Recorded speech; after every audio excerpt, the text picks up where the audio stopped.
we've all dressed up for this momentous occasion for the final week of flipping and looping February. It's flipping February, everybody. As I said previously, we did the movie Palm Springs, and why don't we just get right into it, because this film was my favorite this month. But I can't speak for the whole team. I can't speak for everyone. It could be that maybe Steve doesn't have a lot to say. It could be that Kaylin hated the movie. Who knows? It could be that I'm just going to tangent.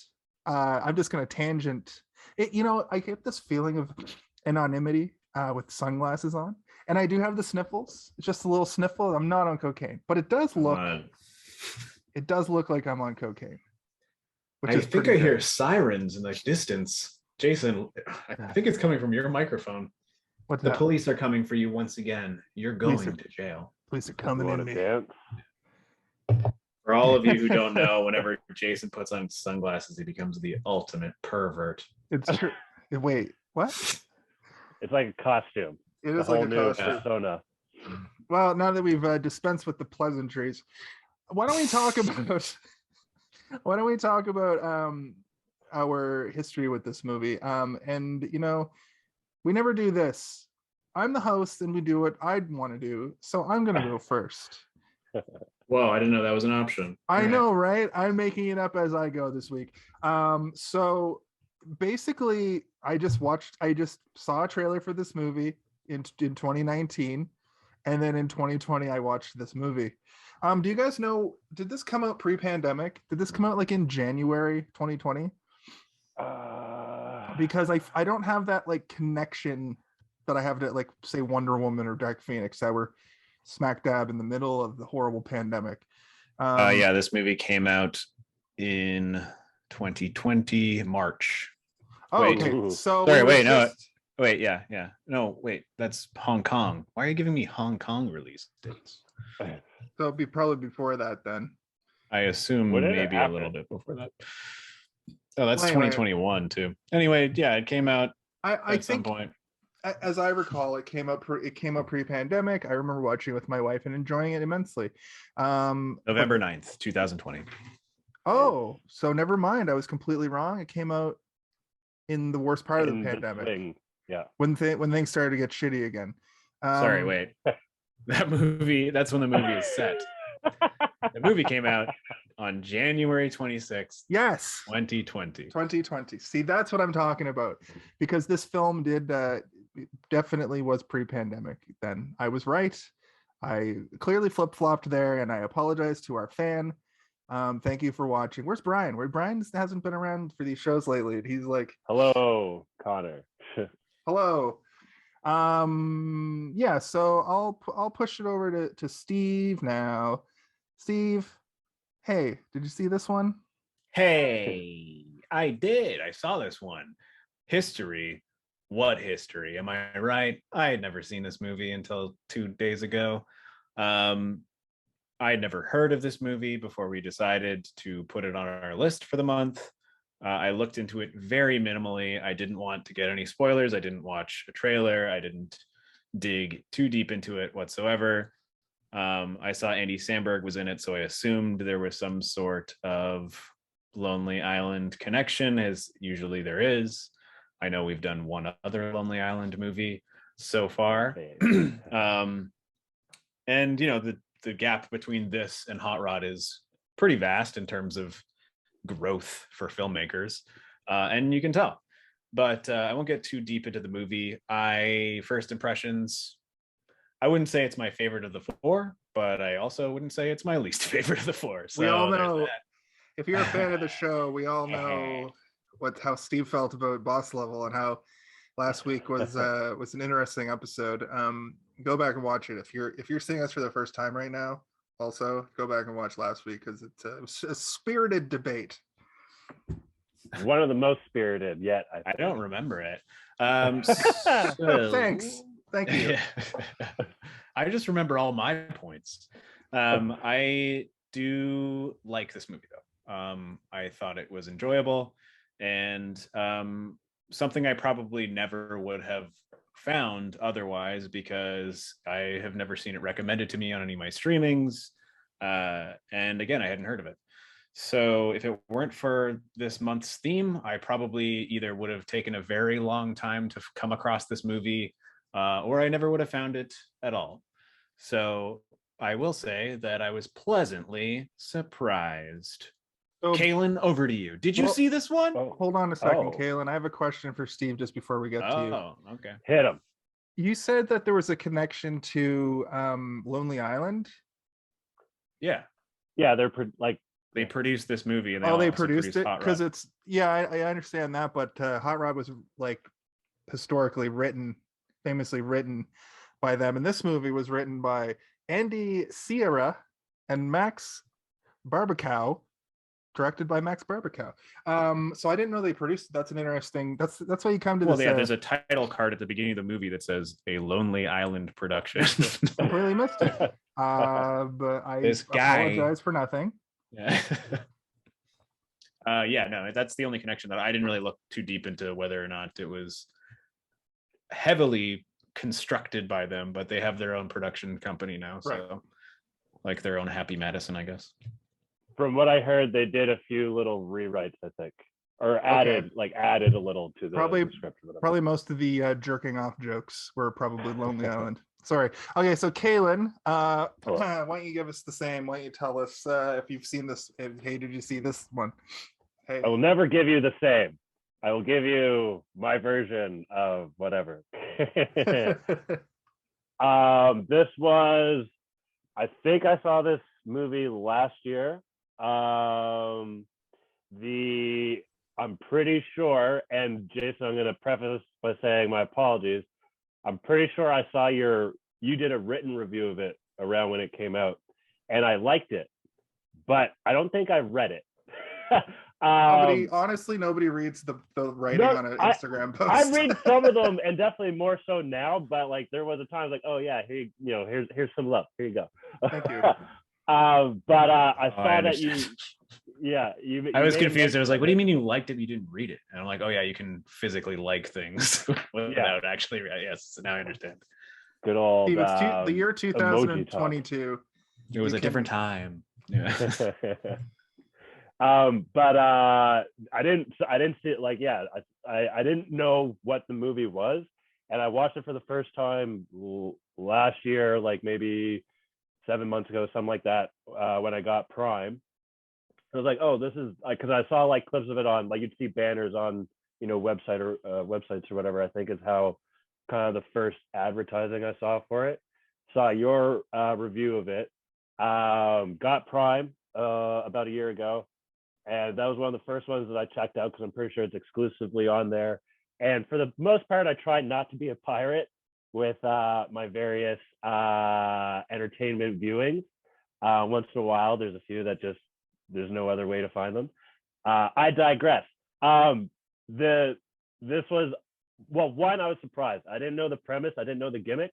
And I was like, oh, this, like, you don't see this very often. We found 4 for this month. I guess there's maybe 4 more or whatever that you were mentioning in the chat. But it's not something that comes up very often. Like, with movies, like, oh, you have a hero and a villain, they battle, and then the hero wins. Like, you know what I mean? Like, that's just pretty repeated kind of thing.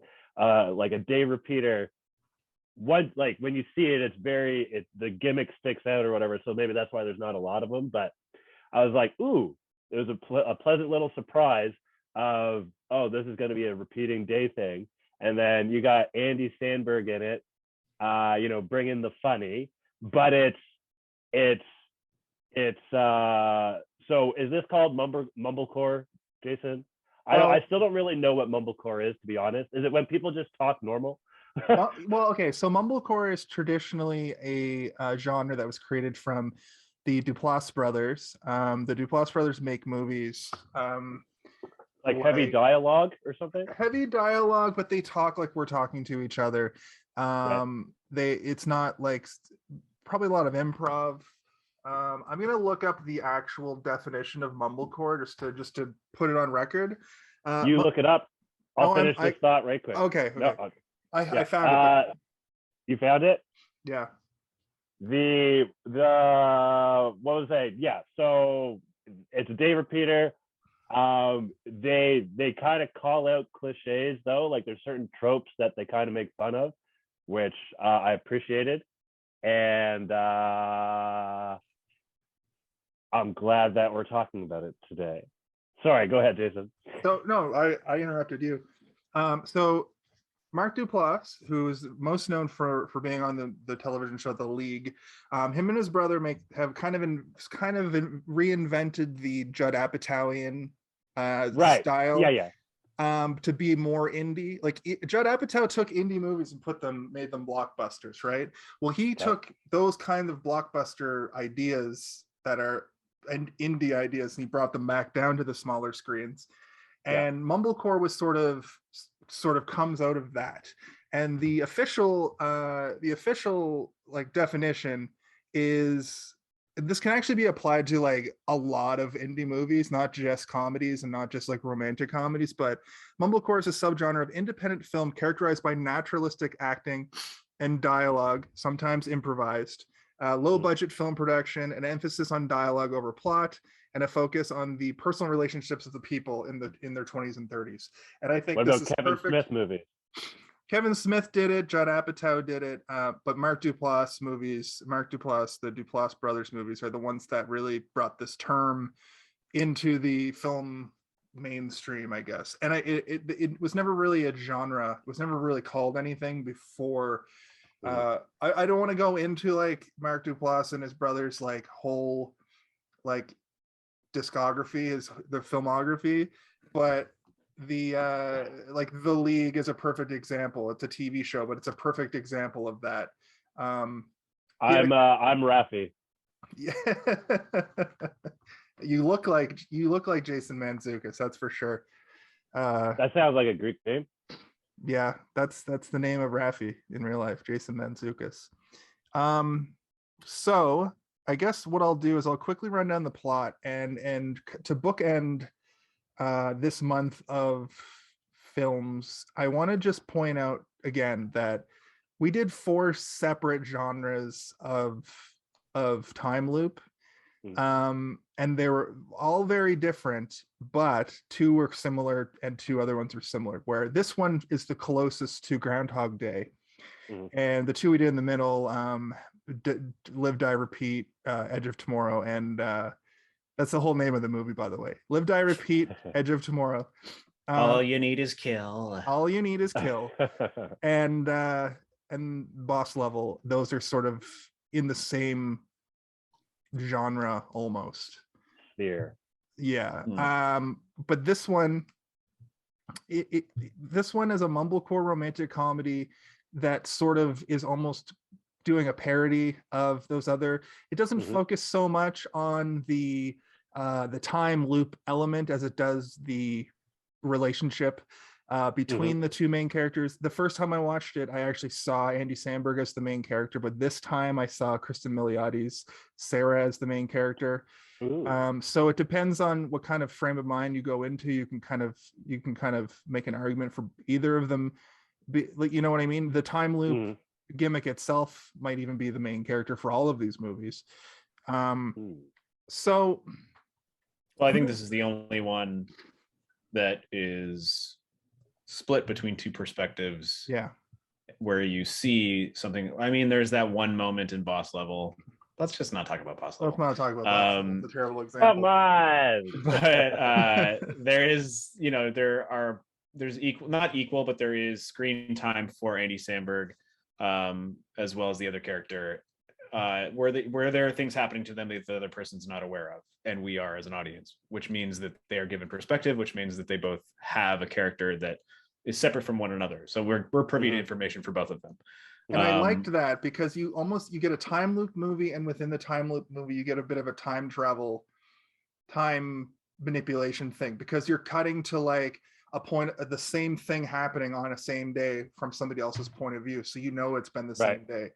And we do get the thing where at the beginning you think he's foreshadowing that he's been stuck, that he's going to become stuck in the timeline, but we find out by the time we get to the first time we see the reception that he's actually doing the thing that Bill Murray does on like day 3 in Groundhog Day, where he's predicting all kinds of stuff, and then he goes but we don't know how long he's been in there. And when we talked about Groundhog Day, and we were talking about, well, how come none of the movies are like starting halfway through? Right.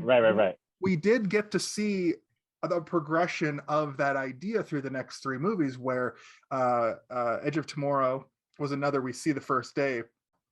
We don't really know how long he's stuck in that his montages for. And then in Boss Level, he's like halfway through. He's been like, but we know exactly what day it is when it starts. And in this one, it's completely abstract, right down to Kaylin has a theory about Nana, and I have questions about that too, because I had no idea what you were talking about. There's 2 scenes in this movie I didn't pick up the first time I saw, and we'll get to that. But Nana and that very final scene during the credits, I would changed my mind on some things. So was there a post-credit scene? There's a mid-credit scene. When you say mid-credit, you're talking about when Roy comes back to the wedding the next day? Yeah. Or are you talking about, yeah, okay. And I have a theory about that. But it's probably not really a theory. It's more of like, let's discuss it. But before we get to those 2 things, I'm just going to do a quick plot rundown. And essentially what it boils down to is you have Niles is a very depressed and sort of turned 30, kind of a, nihilistic millennial. And he goes to Palm Springs with his girlfriend, who is the no movie title shout out, by the way. I was sad. Yeah, well,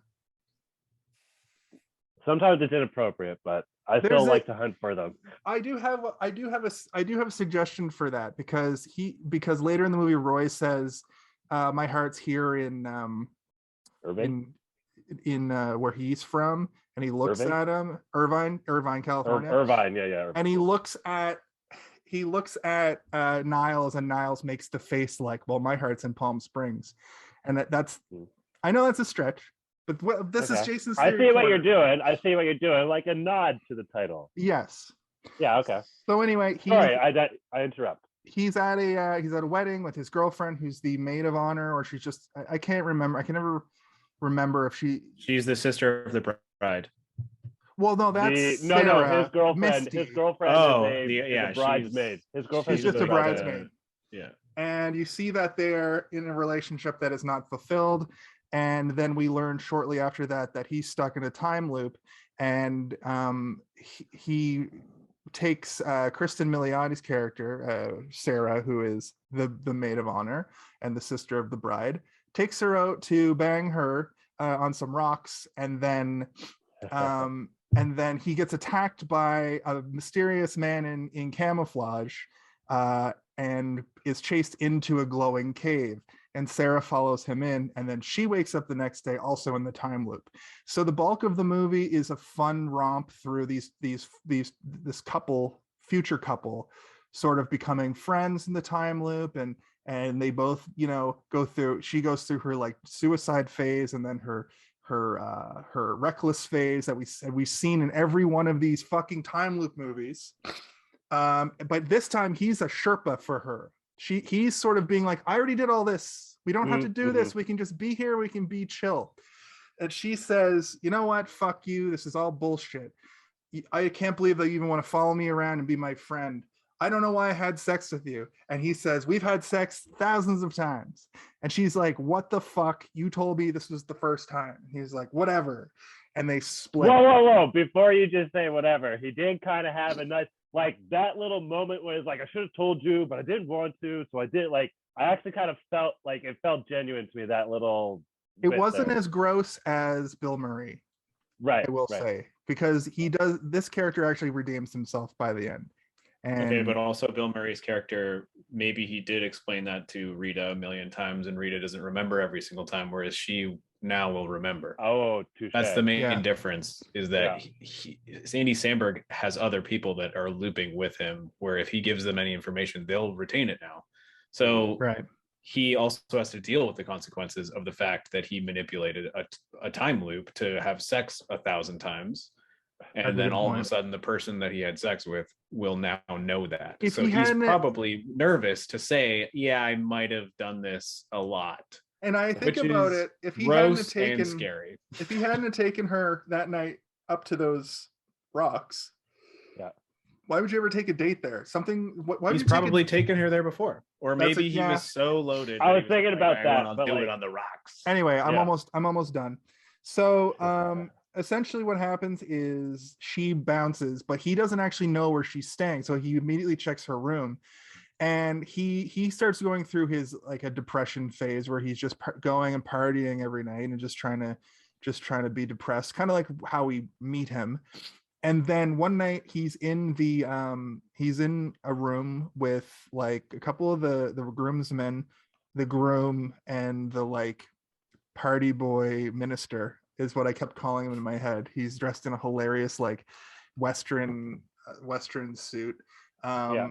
but he's also Asian, so it's a great. Yeah, he's Asian with an Australian accent, dressed Yeah. as a cowboy, and has lots of Yeah. drugs on and him. has And all has kinds the of party, different the party treats. all kinds And of they're different funny colors. colors. Yeah, they're like Yeah. blue and yellow and pink, and they're doing blow. And there's this plot line through the whole movie that Sarah, Cristin Milioti's character, smells like this Garnier Fructis fucking smell, this like hair spritz, whatever, doesn't matter. But I he's wrote it down. yeah, what's it called? I wrote it down. Where is that? Orchard Explosion You're by right. Fournier. By Fournier. And he smells it on the pillow, and he puts together that she was in this room with the groom like the night before, because nobody else in the whole place wears that smell. Then meanwhile Sarah's gone to figure this out. So she learns quantum physics over probably hundreds and thousands of loops. And then Andy Samberg doesn't immediately try to go and figure out when she leaves the room. He just kind of leaves her alone. I don't think he has any control over that. Do you think he can wake up earlier? Oh no, that's a good point. He can't. She's already long gone into her hiding place where she's studying, which is a diner or whatever. Yeah. Okay, That's I didn't how put I that read together. it too, is that she woke up like an hour before he did on that day, so she's got a whole hour ahead of him every single day. Yeah. So yes. So anyway, he never finds her, and then she finally shows up to him, and is like, "I have this plan," and shows him this like, I don't know what the science is here. This kind of reminded me of Boss Level, where they're like, "Here's a bunch of science that you may or not be based." Yeah, on but truth. in this one, they don't try and like make it seem like of course. Like it's just like she's purposefully rambling it off, and he's like, "What?" Whereas like in the other movie, they need energy they to break state free. things as though it's like, "Didn't you realize?" You're like, So what "Ugh." it boils down to is she has figured out that if you do a huge explosion they're trapped in a time field box, a energy box, and if you do an explosion inside the cave next to the light, this is all purposely not explained, I think, because then you have people on the internet trying to really break it apart. Yeah, because who the fuck cares? Who cares? Anyway, they're in a fucking time loop. Who cares? She straps a bunch of C4 to herself, walks into the cave, and right at the last second, Andy Samberg makes it there, in an airport at the end of every romantic comedy scene, and they have a back that and one forth. from Not Another Teen Movie, hilarious. Yeah, and this felt very much more like a parody of that instead of trying to be earnest. But anyway, they tell each other they love each other. They go through. We see a montage of like explosions and stuff, and then they're on the next day, and we find out it's the next day because the family comes home to the pool house of the place where Andy Samberg was hiding out pretty much for the whole movie. Yes, they come back on the tent. His secret spot. And then the thing I want to bring up about the post-credit scene is Roy shows up to the party to be like, "Hey man, I heard you guys have this plan to get out. Like, I don't know if it's gonna work, but can you try it?" And Niles doesn't know who he is, and then Roy knows that he has escaped. So yeah, that is the base. That was the theory. I just wanted to make sure that I didn't pick that up the first time I watched it. I was like, "What is he joking around?" I thought you had like an additional theory. No, my theory was literally that's just Roy's smile, is that he knows that he escaped. If anything, it's kind of depressing because when when Niles goes to see Roy, not Roy's like, this is great, but like, you know, I mean, this is everything I've ever wanted, but you kind of hear it in his voice and see it in his eyes that like, this is it forever. I've watched my idiot kids be idiots. Yeah. Bouncing I think on the that horse, not going Yes. anywhere. So like Yeah. to me, Watering the shit. yeah, he's watering a pile of shit right now. That smile at the end to me is like not a smile of just recognition that he got out, but also like, I can get out too. There's hope. That means there's a way out. I can figure it out. Because he does also say that she showed up to tell him the plan, right? Which means she probably she left a message. I think she probably gave him enough information to start his own journey out. Yeah. Like, you just need to learn all just of go quantum blow yourself physics. up. Yeah. He's like, well, okay. Well, No, he doesn't physics, need to learn got that it. part. He just needs to. She probably was like, "Yo, Just get a lot of you need explosives. to go to the cave at the moment you start zipping in, blow yourself up with C4, and that explosion will propel you out of this energy loop thing." I have so many questions about the actual. I have questions about the like, what happens if like the whole town went and saw this loop? Would the whole town get stuck? And then what happens if Niles and Sarah want to go see Roy on the 10th? Is he missing now forever? Or is he a zombie? Or is he just like not kind a of like zombie, how... but is he someone that doesn't know them from that? Like, so is there, different timelines now? So also, are they out of He's the loop? probably missing. There's no way we can answer these questions. Like, but there's fun to talk about. Are they looping November 10th now? They didn't seem to care about the family being there. They just kept chilling. No, they don't care about the family being there because they probably have little to no fucks about anything. No, maybe what's the worst that's going to 10th. happen to them? They'll call the cops and then they'll have to deal with a day in jail. It's like they probably have been like stabbed and like murdered and tortured. Like, he's been tortured and lit on fire by Roy like a million times. Going to jail for trespassing in someone's pool, probably not a big deal. It's like, you know what, I've been through way worse than this. Yeah. But I mean, to those questions where it's like, what happens to Roy? It's like, he probably is gone. He's probably missing, right? Like, until he gets out of the loop. And then, Andy Samberg, like at one point he's like, of course, I've never thought about the multiverse. But he says it, like sarcastically, like, of course I've thought about the multiverse. And that's a question we've had for every single one of these movies, which is a question that is opened up as soon as you decide time loops are going to happen. What happens to the people that continue on in that timeline? Emily Blunt has probably been like shot for like treacherous and like going against the government. You're now being thrown in jail for all sorts of crimes for shooting Tom Cruise and breaking into government buildings and stealing devices. Those timelines end though when the last person either dies. Yeah, this is the first one where they've had multiple people in a loop, which is the most interesting aspect of this movie to me. I think that it makes the movie more fun because you can have different perspectives on the same scenario, whereas every other one, it's just one person having to deal with it.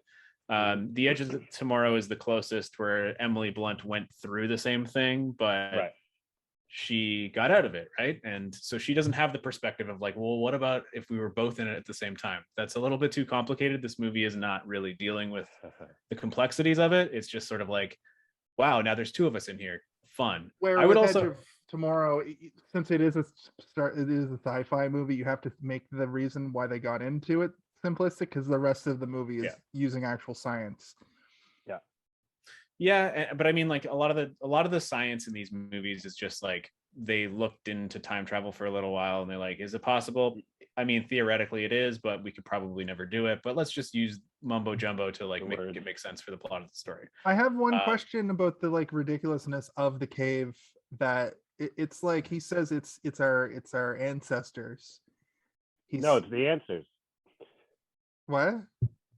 I was making a joke. Oh, because you're right. He does say the ancestors, and then he says the answers that you're looking for. But the thing is then like, I don't know if the same scene, or if that literally the next thing he says is, "Man, these mushrooms are great," and then they see dinosaurs. So I don't know if those dinosaurs are a hallucination or if they've just wandered out of the cave and they wander out of the cave I think and back the into the cave implication or is something. that like I think the implication is that there's like a greater sort of like warping of time that's happening, and Just it in may that- not, in that area around the cave, Yeah. yeah, because and like it's not necessarily dinosaurs coming through the cave that they can see, but because they're doing mushrooms, maybe they're able to perceive something that is happening around that cave or like other things that are which is a also in real loops. theory about magic mushrooms, that they allow you to they open up a The other dimension. like a different plane. Like, you know how like animals can see, like they perceive the universe differently than us, like they Yeah, And I mean, They see like some see not infrared or some see ultraviolet or something like that. Or whatever yeah, it and they is, can or like basically like see like yes. things my are different. welcome to my theory corner. I bet you this movie started with people writing about drugs that send your mind into other times, and then they're like, let's just do a time loop movie. Let's scrap the drug part, but we'll keep a snippet of it in there. We'll make it a Were they doing mumblecore drugs at the end? Yeah. about millennials, so they'll have to do drugs at some point. We'll put a lot of swearing and dick jokes in there. Yeah, and then Lot some of fucking- dinosaurs will show up, and it'll be a beautiful moment. My favorite joke in the whole movie is right at the beginning where she's like, I don't want you to get your sweat all over me, and they're having sex. And she's like, can you just finish? And he's like, okay. And then she's like, okay, get off me. You're sweating all over me, but you can watch. And she's going, Watch oh me. shit, Or shit, unpack. oh shit, because she can't find earrings or whatever. But they're looping like Yeah. shit, oh shit. And then Yeah. it just cuts to him, and you just see him like jerking off. trying. It's really, it's like that's great comedy in my opinion. I was also, because I knew it was a time loop movie, and right away I was like, is he already in a time loop? Because he Right. seems like Bill Murray when he's in his like depressive phase right out of the gate, and like either he's already depressed He's wearing or a he's Hawaiian already shirt in, to a wedding. yeah. And then everybody I else would. around him seems so upbeat, chipper, or very caricature-y. Like the guy who swims up to him at the pool and he's like, you never know what can happen, and he The takes his- foreshadowing. yeah, which you don't really realize is foreshadowing until the big moment where you're like, oh, okay, Hilarious. it's literally just a joke. That character is just a joke. Jerry. Because at some point I thought that maybe that guy was like going to be in the time loop too. Because as soon as they introduced the idea that Roy is in there, Sarah's in there, and he's in there, I'm like, there could be other people in here too, baby. And definitely Nana. that old lady is in the time loop as Well, well. that definitely sure. brings us to Nana, because I don't know, Nana doesn't really have a prominent role in this movie, but that moment was I pretty have clear. two statements I think to make. Okay, I want to hear. You probably thought about it because you had the idea for longer than me. I've only just been messing around with it this afternoon, and all I have is that she just like that night at some point she had a few too many and wandered out into the desert, because obviously this light in the cave is very close, like a walking distance. Yeah, enough to go hook up with someone. Yeah, which is you can hook up with people anywhere really. Steve, you Man, we look so cool with our look too sunglasses. cool. We all look pretty cool, especially when we're like. I feel like we look like a bunch of like radio DJs from like Grand Theft Auto or some bullshit. Oh, and Like, welcome, all right, welcome to, back to welcome back Super to the Uncomfortable show. Go fuck yourself. Yeah. Yeah. Sick and tired of the man fucking you in the ass. On this next segment, we're going to be talking about Nana in the movie Palm Springs. Well, I heard that Nana got fucked on the set of this movie, and she loves to get fucked. Oh my god.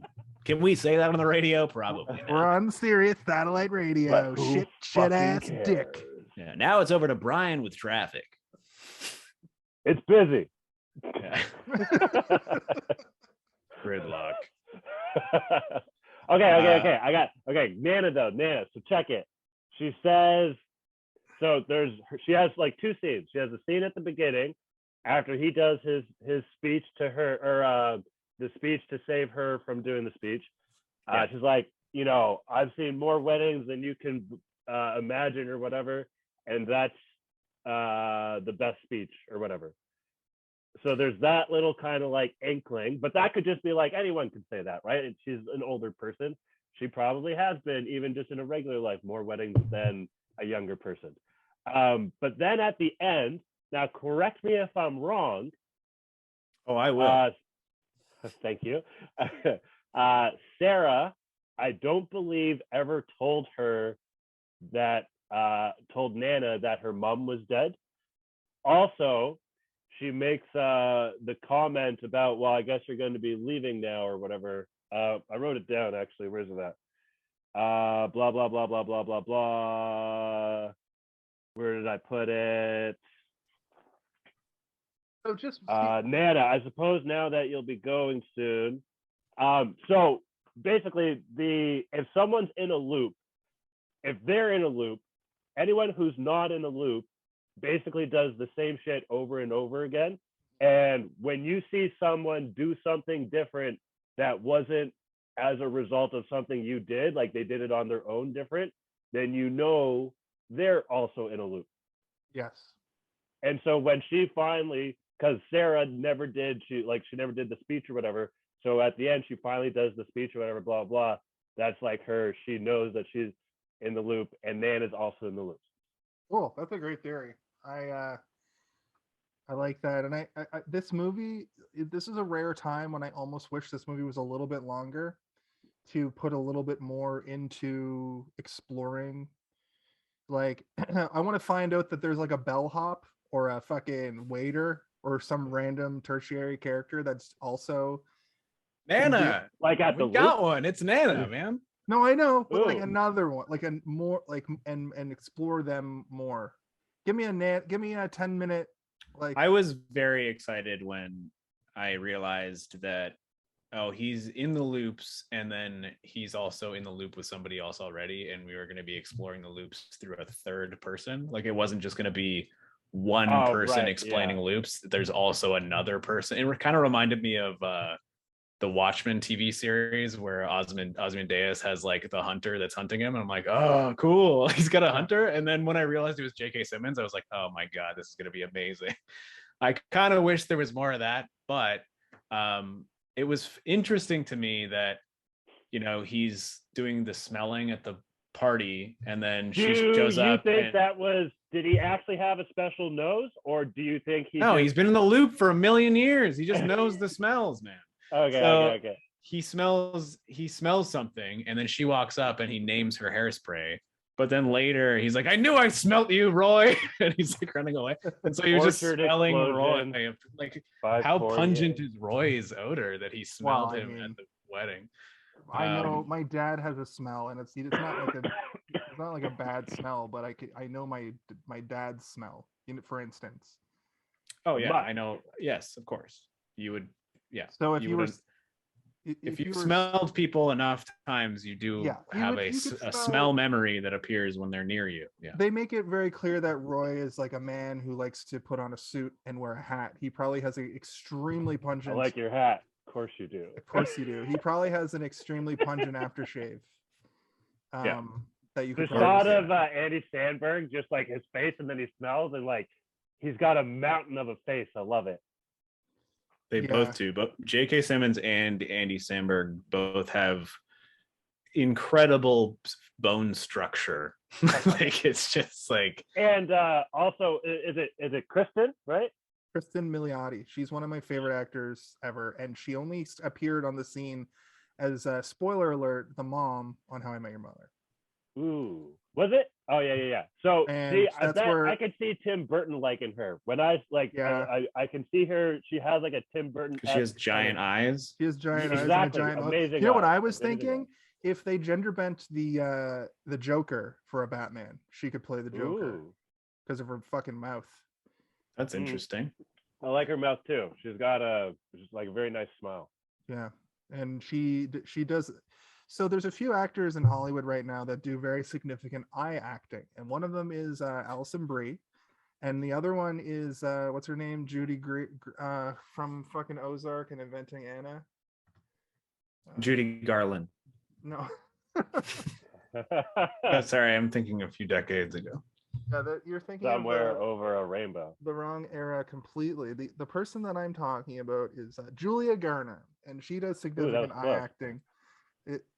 That's why I thought I could remember it off the top of my head. But this Cristin Milioti also does significant eye acting, and in this one, usually When it's you like, say eye acting, like, do you mean like hand commercials? Like she has like things that are just her eyes, or do you mean she's very expressive with no, with her eye. She does a certain move with her eyes that I call eye eyes? acting, and it's like Gotcha. Okay. it's like rapidly blinking and crying.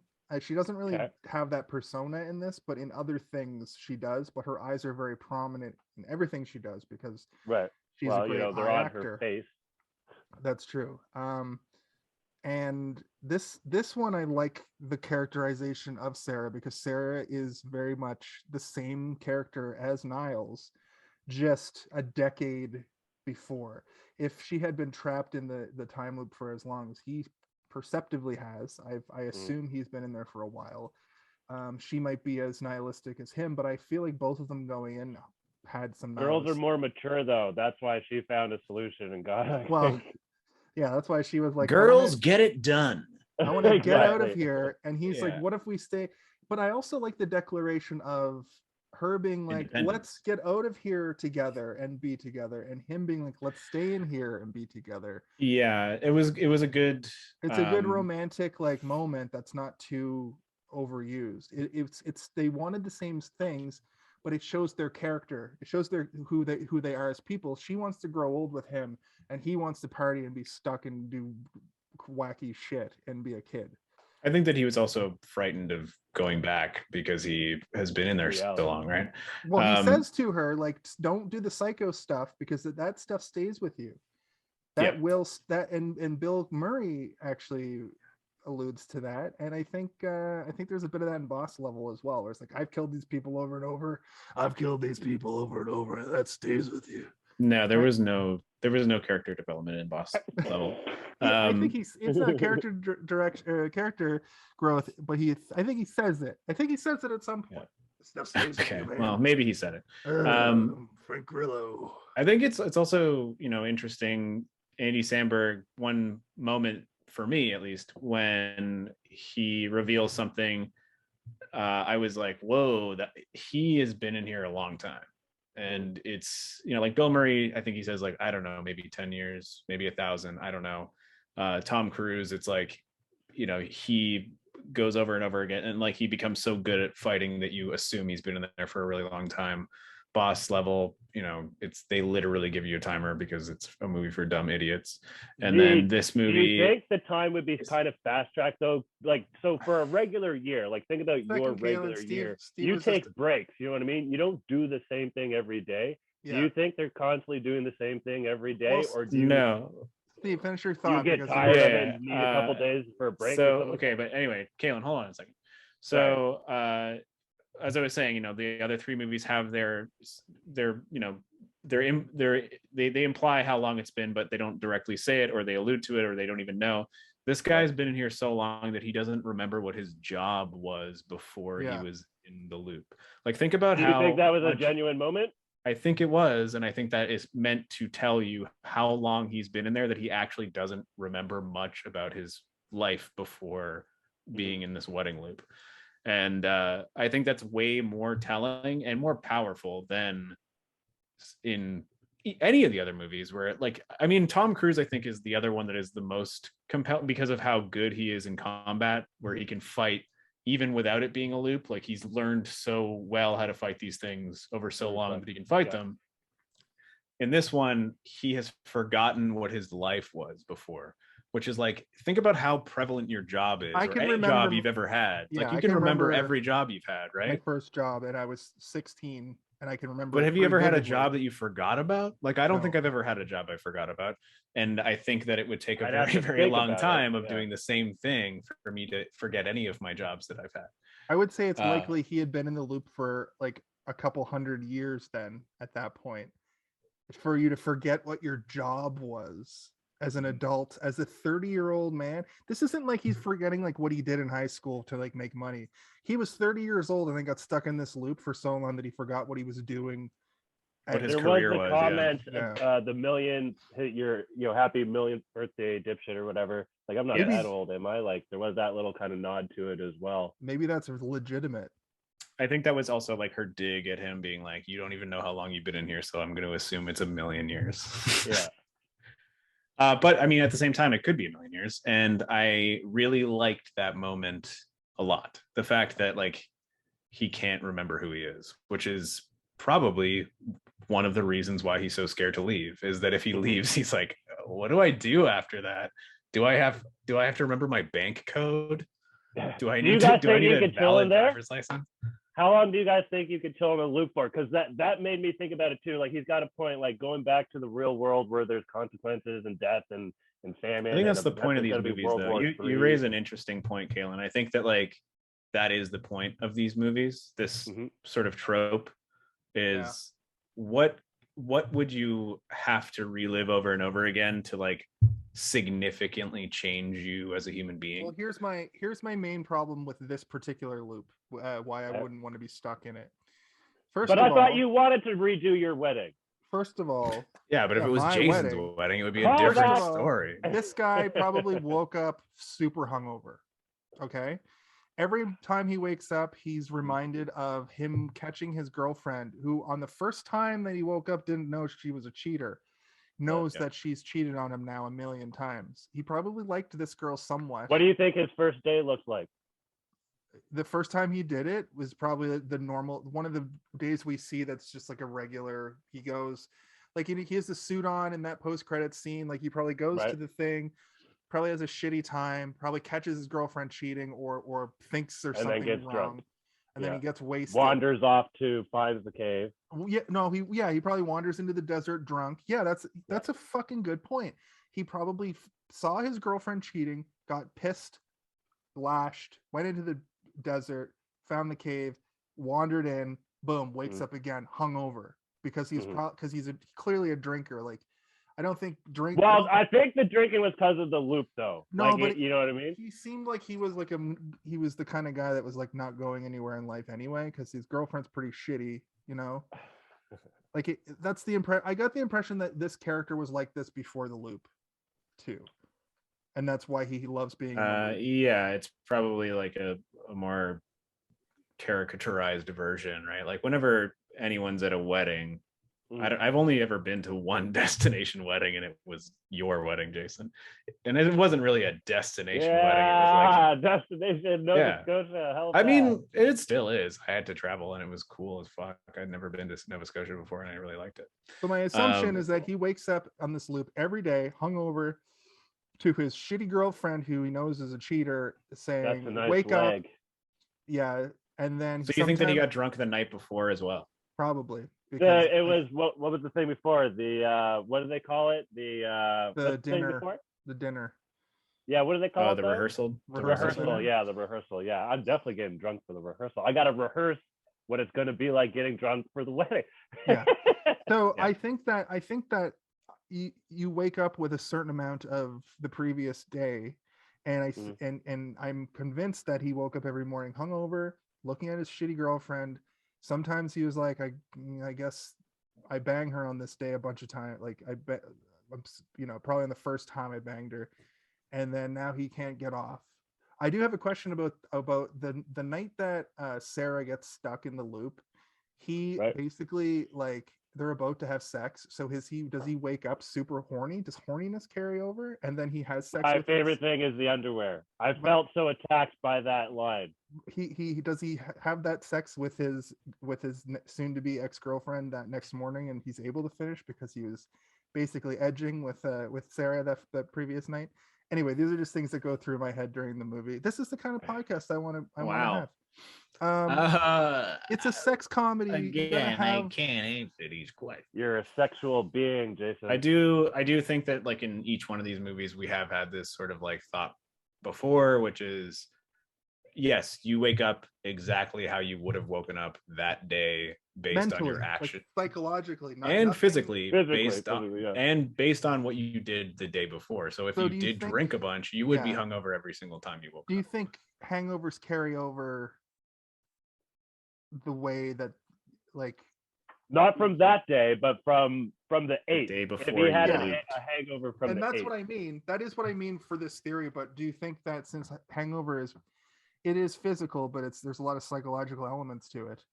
Do you think Yeah, he you would wakes probably up with, eventually like- get to the point where you're just hungover every time you wake up, so you're so used Oh, to no it wonder that he's it's just drinking. Hair of normal. the dog. Hair of the dog is completely fictional in my opinion. It Oh makes man, a my day drink when you're worse. hungover always helps. It never helps me. It makes it 100 times worse every time. Well, I have to agree with Kaylin on this one. Really? Yay, I Yes. got I think- one. No, I think I am in the minority because people that drink really heavily swear by it, and I think I get hangovers worse than. Oh man, I also felt attacked. So I felt 2 attacks, and they both made me laugh. Are you wearing underwear under your bathing suit? Yeah, doesn't everybody? I'm wearing boxers under my swimming shorts right now. Yeah, but you're not going you're swimming. just hanging out at Kaylin. home. I mean, this is true, but if I was, I still do. Well, To be fair, would. I did stop wearing boxers underneath my swimming trunks when I was probably about 17 or 18. It But creates a nice space for my penis, because when you get out of the water, the shorts, if you're not wearing Yeah. anything, are all just like shrink wrapped to your penis. Yeah, and people get to look and see your. All right, and now we're going over to Brian with the top 40 hits. It's I don't want busy. to wait for my life to be over. Okay. Made. I have never worn underwear underneath my bathing suit. You guys are crazy. I They have really like. it has a mesh lining. It's I like- it's no, in cut no, there. that shit out. If there's a Ew. mesh lining, You cut it out. Yeah, It's no, there for I a love- reason. I love the mesh lining. I would I never hate cut the it mesh out. lining. I do know about people that do cut them out. I will just go free ball in it. But I prefer the lining. I prefer the lining for swim shorts. Now these Um, are the kind of conversations I like. Yeah. Kaylin had several Boxers years and briefs. when we worked at Boston Pizza together. Kaylin would walk up to people and ask them if they crumpled their toilet paper or folded it. So that's the kind of person Kaylin is. Wait, you were working there and you asked guests this? No, coworkers. Oh, coworkers. Okay, that's fine. Yeah, I thought you that went was up to like right. people eating a pizza and you're like coming out of the back like after washing Hey. dishes or some shit. No, You're like, no, hey, lady, he was you clean. crumpled it full. He was clean. He I want the he drove truth. he drove the pizza van or the pizza wagon. He drove the car. The pizza mobile. Pizza mobile with the little thing on the top. No, we didn't have the thing on the top. We had the stupid magnet decals on the side and the front and the back. And I'd play my Oh. music really loud. And then they would call Boston Pizza like, hey, your driver's playing his music really loud. Wait, somebody called the cops for you driving with loud music playing? Yeah. Oh There my was God. one time I was driving listening to the Beatles. Like I got to the The house. Beatles too. I That was must have been an listening to the old person Beatles. being Like, I'm so old, I It even wasn't hate an the old person. Beatles. I was like, how? First off, you'd think that it would be more so in line with their taste or whatever, but maybe that I'm presuming. That's why I'm But saying at they're the- so old that they even hate the Beatles. Yeah. Like they're like ancient people. Young people hate the Beatles. That hippie How music. can anyone hate the Beatles? They're so People our lovely. age hate the Beatles because they're overhyped. And I was watching They're so peaceful and awesome, and also experimental. Glenn Howerton. This strikes a nerve with me because Glenn Howerton, who plays Dennis on It's Always Sunny, I was watching their podcast and he hates the Beatles because he's a fan of the Kinks, and the Kinks existed around the same time. They never got the notoriety. that the Which one is Beatles did. Dennis? Just describe him physically. Chin, Chin. cheekbones. Dark, Dennis. slicked hair. The No. Guy who takes his pointy shirt one? off all the time, or Charlie?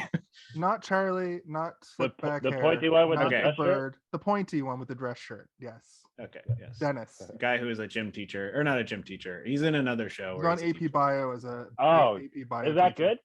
Yeah, it's awesome. Nice. I kind of want to check it out. Right quick though, the second attack is when the bartender brings them the 2 drinks. When I used to go to bars, I would always get 2 drinks because it was annoying to like go back to the bar and wait again for another drink. And Yeah. it's like, oh, you're an alcoholic. And I was like, I felt a little attacked. I was like, oh shit, a little mirror in the face. No, it's fair enough, but like I was the same way in the before times, and especially in Halifax, because the lineup to get a beer in Halifax is crazy at the bar, Yes, at the nightclub. I can attest to that. I remember while there, it was like everybody was in the same bar, and you would go out in the street and there was like nothing else except for one other bar like on the other side of the city. But then what people would do is they would stay at the bar and hang out at the bar, and then there would be a layer of people just hanging out at the bar, and then two layers of people waiting to get beer and sticking their arm through to get the beer. And I think in that scenario, yes, it is completely fair to get 2 drinks. At a wedding, maybe not. Yeah. Also, those drinks, I was watching this with some friends again, and we all commented on the beautiful color of the drinks that he had. They look like weird, like silver. I don't even know what it was. I was like, what is that drink? It looks so nice. Did they say it? I don't think that they said what kind of drink it was. She just comes up and says, here are the drinks you didn't pick up from the bar. And she just puts them down and then walks away annoyed. That bartender character was, she should have ended up in the loop somehow, or just it should have been revealed that she was in the loop, and she just decided, like, I guess I have to do my job forever. When he does that thing, I know that you know, but do you know that I know that you know, or do you know? She had one of the best lines, also one of the funniest parts in the movie. So when Andy Samberg is talking about all the people he banged throughout time and space to Cristin Milioti when she asks when they're finally like getting along, she's giving him a hand job in the back of her car, I assume. And she's also telling him about how she goes, I hit a guy in this car once. Oh, I thought she said, I hit a guy with his car once. No, I think she was talking about the car they were inside of. I don't think he ever walked again. Yeah. Yeah. That reminds me of the end of there's an episode of, have you guys ever seen the show Party Down? Not yet. Party Down is a show about a group of caterers. And it's got a bunch of people that sounds on it, like familiar. Jane Lynch and did someone steal Adam something Scott. from a funeral? Were they catering a funeral and they had to get their couplings?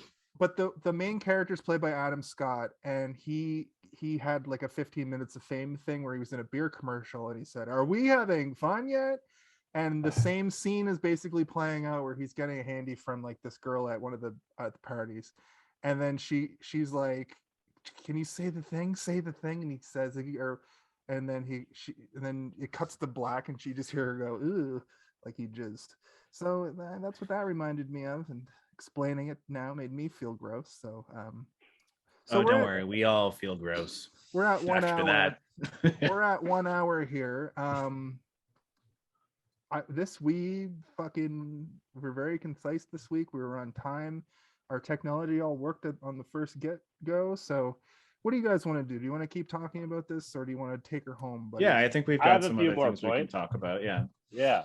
Okay, cool. I thought we would have hit all the stuff that I wanted to talk about, but we haven't really hit any of it. So Kaylin, why don't you go first? No, Steven, I stole your spot. I'm up here, or I don't really know how Zoom works after you guys record. Like, can you move where these windows are?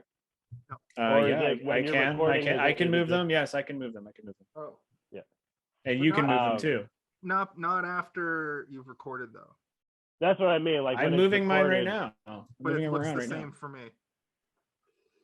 Well, you can move them on. You can move them on your computer. Yeah. But you're currently recording, so it's going to record you moving them. It'll look different on my recording of it. All right, I'll stop.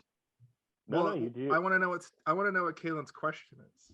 Yeah. So. Wait. What was your the question? It was you go first because I stole your spot. Oh, I remember how we got to it. I was like, I stole your spot. I'm up here. And then I was like, oh, can you move the thing? Yeah. This is also a thing, Kaylin. You can just stop worrying about where we are in terms of orientation. Who cares? I might have OCD. You might. Well, but orientation, I feel like that's not I'm on the OCD. top on Instagram, but from my point of view, I'm top right. You're top left. Topless. Oh. Steve's middle bottom because there's only 3. Steve's topless. Middle bottom. Oh man. He's always middle bottom. I'm always middle bottom. That sounds it can be. So one of the things that I wanted to talk about is the inherent value of starting these stories with the perspective of somebody entering into the loop without any previous knowledge and going through it with them. And this movie was able to break that, but also still had it. And I think that you needed it in order for the story to be compelling. One of the reasons that I found Boss Level to be so uncompelling right out of the gate is that beginning scene where he's like, and this is how it always works out. Every day I wake up and this guy's trying to shank me in my eyeball or whatever. Meatball. And you're like, okay, I get it. You are good at dodging knives. I think Boss Level worked as a great as a TV show that I never watched, but like I think it would have been fine as a video game, and they didn't talk about the time loops. And just it's before just like a bunch of assassins you have to. I forget if I mentioned this, but I think that Edge of Tomorrow did the progression of a video game thing so much better than the movie that was supposed to be about a video game. Anyway, sorry. I think that Groundhog's Day is a very well-received classic movie that will probably be put onto a podium for years and years and years to come. People will be watching Groundhog's Day. This movie, however, should be up there with it if you're going to look at time loop movies in the same sort of regard, because it has good character development. The characters all learn something, and you also, you like them all, even the hunter, Roy. Anyway, I feel like I'm going into final thoughts territory, and I didn't mean to. But no, never mind. Sorry. My main thing is that this movie was able to show that you can start the movie with somebody looping already, and it can be interesting. And the interesting part about it was that she's figuring it out. And I think the goal of the movie is for the audience to be figuring it out with her. Because as soon as she's introduced, she gets so much more personal screen time, and she's in frame with Andy Samberg up until the point that you realize there's a magical cave. And it benefits the movie because it's funny, and then you start to realize weird stuff is happening. It's a weird time travel movie, and not only is she going to be now looping, but he's been looping. That's why he knows all this stuff and is able to pull a chair out and put it underneath a guy who's about to fall over, and make a beautiful speech and not be offended by the bartender bringing him 2 drinks, and smell a hunter who then starts hunting him, and he's like he's like a Terminator in the desert. And all of this is very good setup, and then we get to relive that same day. Or sorry, we don't relive the same day. We snap back to Andy Samberg again, and he immediately gets attacked by her. And then we go into her starting of her day. And it's the value of starting somebody on a time loop that you get from The Edge of Tomorrow and from Groundhog's Day is still there, because it's still seeded into the story of Frank Grillo's story of Boss Level, where he wakes up and is in the time loops. But instead of being super good at combat, he's just really good at worming his way through a party, Can we post a spoiler alert with this episode? Because I just realized, I'm pretty sure Andy or the whole team or whatever tried to make sure people didn't know about the time loop. It is kind of nice. I think I said this at the beginning, I didn't know this was that movie, and it was nice kind of experiencing that surprise when it happened. There's those little clues at during that first sequence for sure. It's oh, okay, yeah, I see exactly. It all makes sense. I would have liked to. I would have liked to have seen this without knowing that it was a time loop. It would have been interesting, and I probably would have got really. Shit, we ruined it for you. No, I can throw spoiler alert into the thing, but I think that if you see a trailer for this movie, you are gonna figure it out. I do remember the trailer being. Was it weird? Or was it abstract or big or?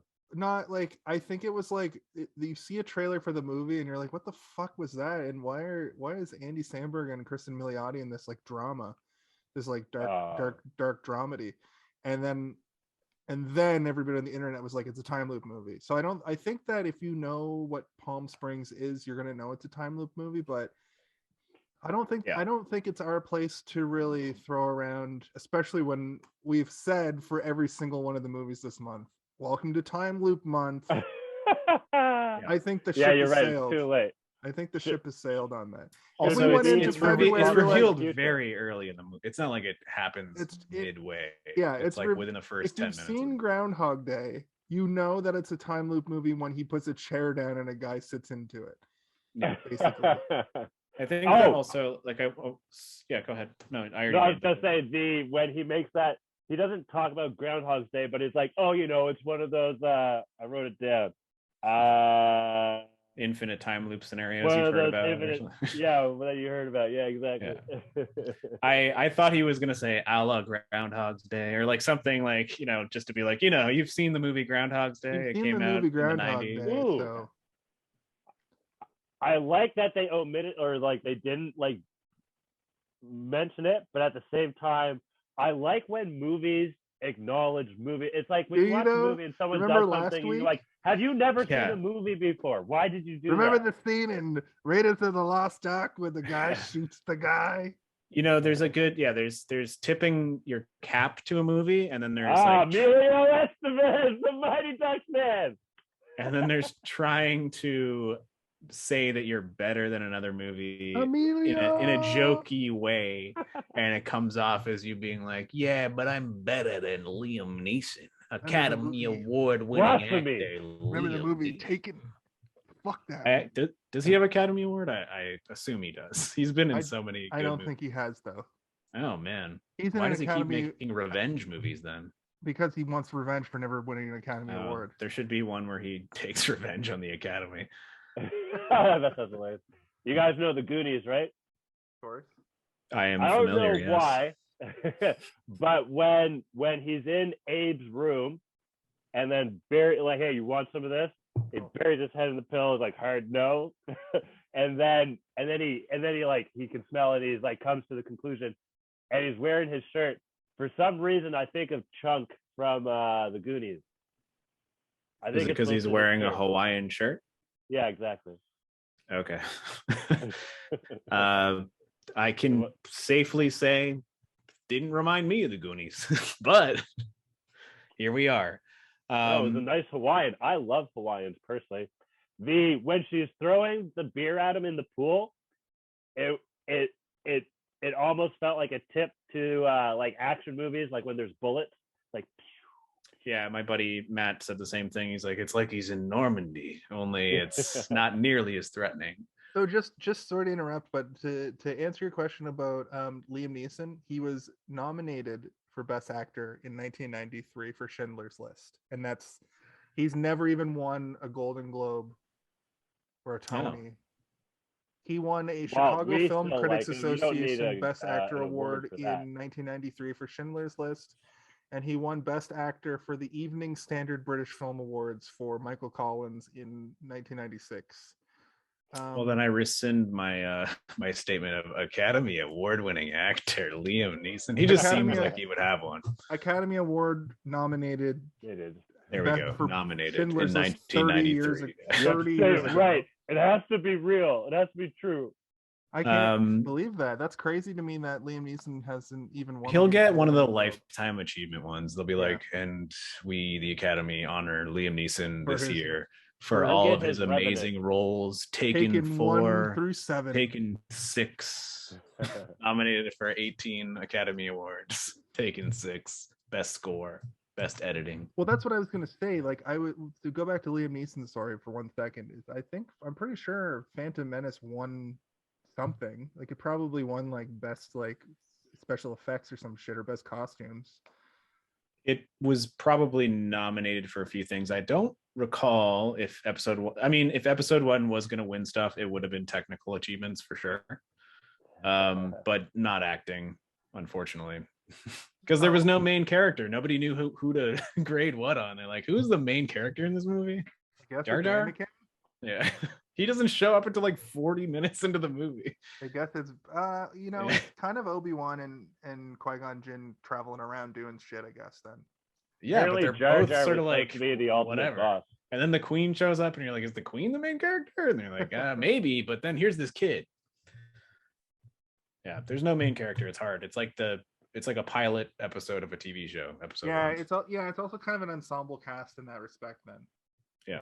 Which Star Wars movies are supposed to be ensemble casts. Listen, I would love to talk about Star Wars, and I can talk about it forever. But if we get down that loop, I won't be able to stop. So we need to. Oh, sorry. Cut it off.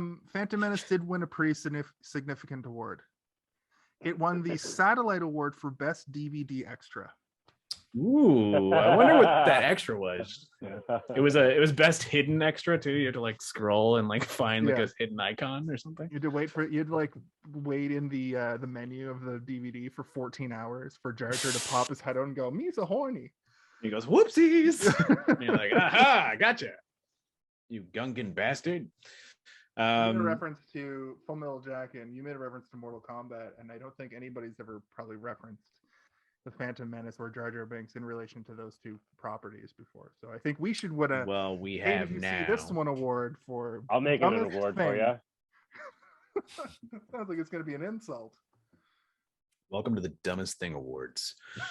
I'm your host, Liam Neeson. I'm your host, Young Anakin. Yeah, and here's my co-host, Jar Jar Binks. It's good to see you again, Jar Jar. It's just a dude with a fucking tennis ball and a you guys want to talk quantum physics for a second? Oh yeah, let's go back to this movie so we can. Well, I don't think it's actually. I'm not sure what to call it, but I had to go grab a beer, but I'm gonna still hear you in my ears. Can you still hear me? All right, I'll still be able to hear you. You just took them off. No, I have it more. I have more. I have it more. So Jace, I'll look at your face and talk to everyone. Hello, Kat. You can't see where I'm looking. That I also like that about the glasses a little bit. You can't see. You can't see when Steve makes the face that he makes when we talk over him when he has sunglasses on.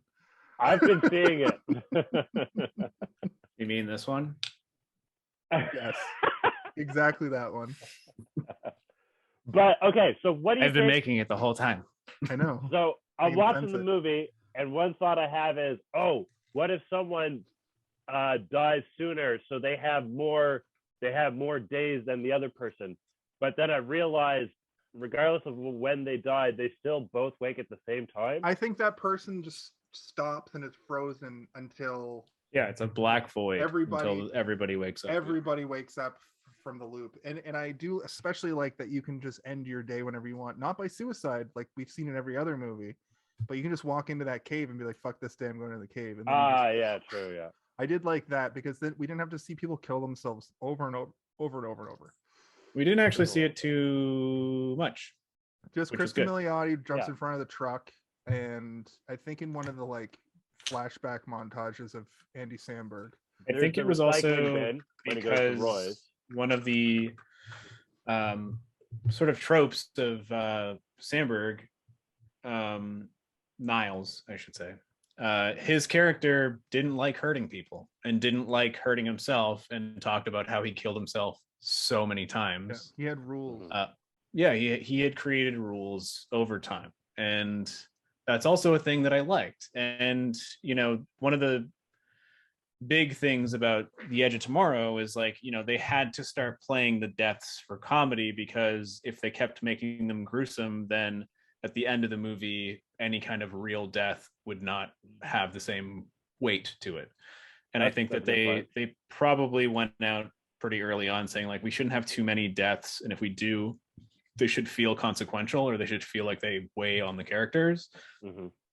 Because if we fill this thing up with funny deaths, it's gonna remove from our actual clever writing, which they have lots of.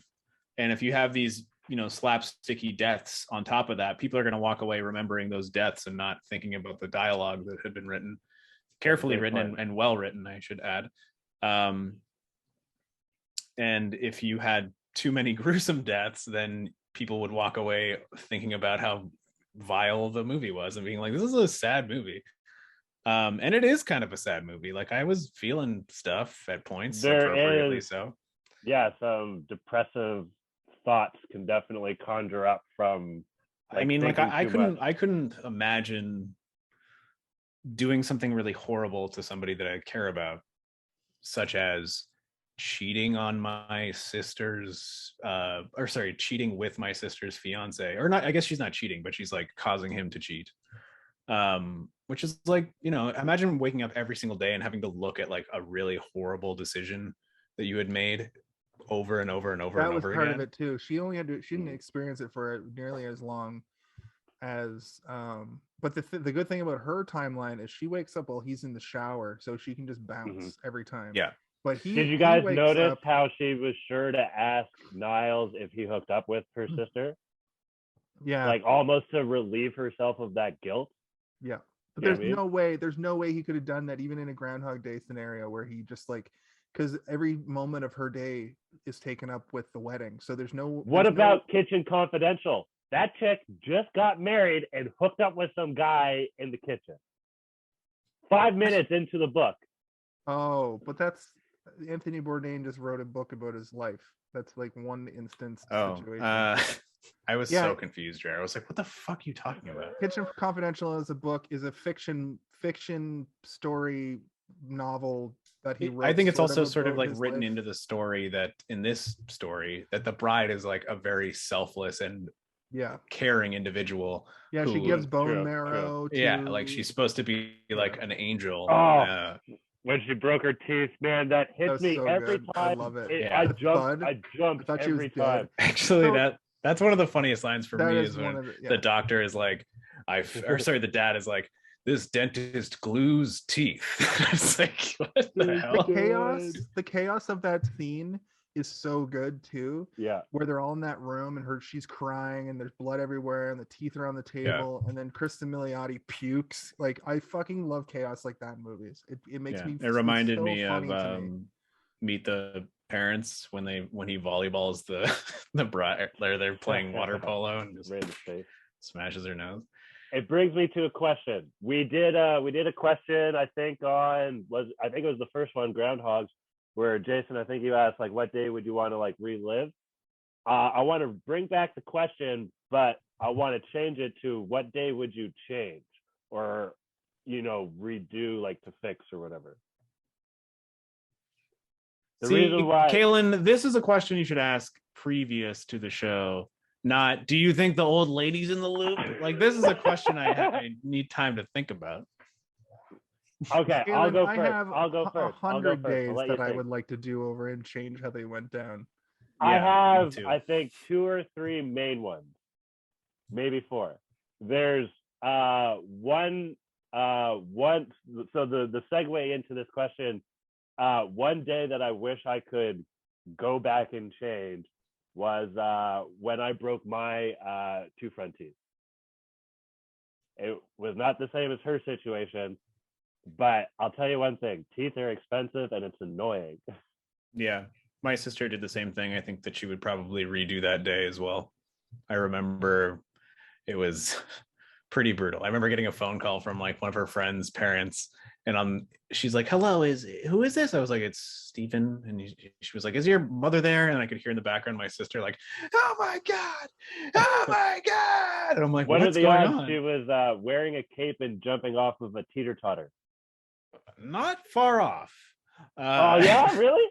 You hear in the background, "Oh my god, oh my god, oh my god," and I'm like, "What's going on?" And she's like, "Is your mother there? Your sister's had an accident." And then I hear my sister in the background saying, "I'm gonna be a freak, a freak." And I'm like picturing my sister with like her eyeball hanging out or something, and like she's like burned like the majority of her body. She just knocked her teeth out. Anyway, I don't know. I don't really. Like, it's really hard because there's so many things, right? Like, I guess the way I would have to the major ones. What's like what I would go through like a lexicon of the things that I think about way too much. Yeah, when I'm trying to go to bed. Point. Like, if there's something that keeps me up at night that I could change and erase from my timeline, it would be the things that when I'm lying in bed and I go, "Oh, I can't believe I said that," or "Oh, why did I do that?" I would probably go back and change those things. I've got a million, so like. I don't know. One that pops into my mind is like when I was a kid, I remember, you remember you had like desks and you would just fill it with all your shit, like pencils and erasers and pencil sharpeners. At school? Yeah. Like when you were in grade school, when you had an assigned desk and it was just full of stuff. I remember I needed an eraser. So I reached into another kid's desk and took it and pulled it out. And as I did, the teacher grabbed my wrist and was like, what are you doing? Because there had been someone stealing erasers or whatever. And I just needed it. I just needed it. I didn't steal. I wasn't stealing it. I was going to put it back. And I, instead of just saying, I just needed it and I wanted to put it back afterwards, I made up a thing where I was like, no, he told me I could take it. Instead of just telling the truth, fine. I made up a lie to try and cover for the truth, which I just should have just told the truth. But I didn't think she would believe the truth. So I had to make up a lie. And then she went to the other kid and he was like, no, I didn't say that. And then everybody in the whole class for like the rest of the year thought I was the eraser thief. But I wasn't. I wasn't the eraser thief. It was just that one time. I can't. But if you guys are interested, I got a real big locker full of erasers. Yeah, I'm selling them. Yeah. I got a bunch that I'm not going to talk about on this podcast. I have a checkered past at best. That's fair.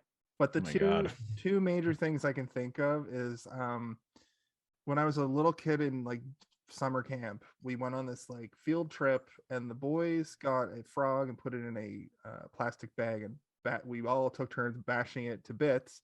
That's when I discovered that my empathy is just the worst. Like I feel all of that shit.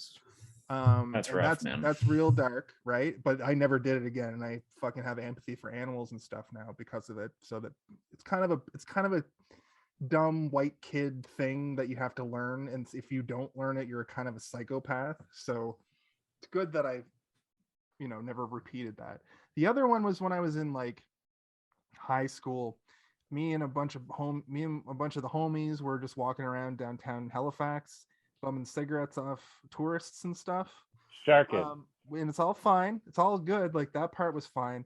But then we had this little thing that we used to do at that time where we would run across like the hoods of cars in parking lots called hood jumping. And what the fuck? Yep.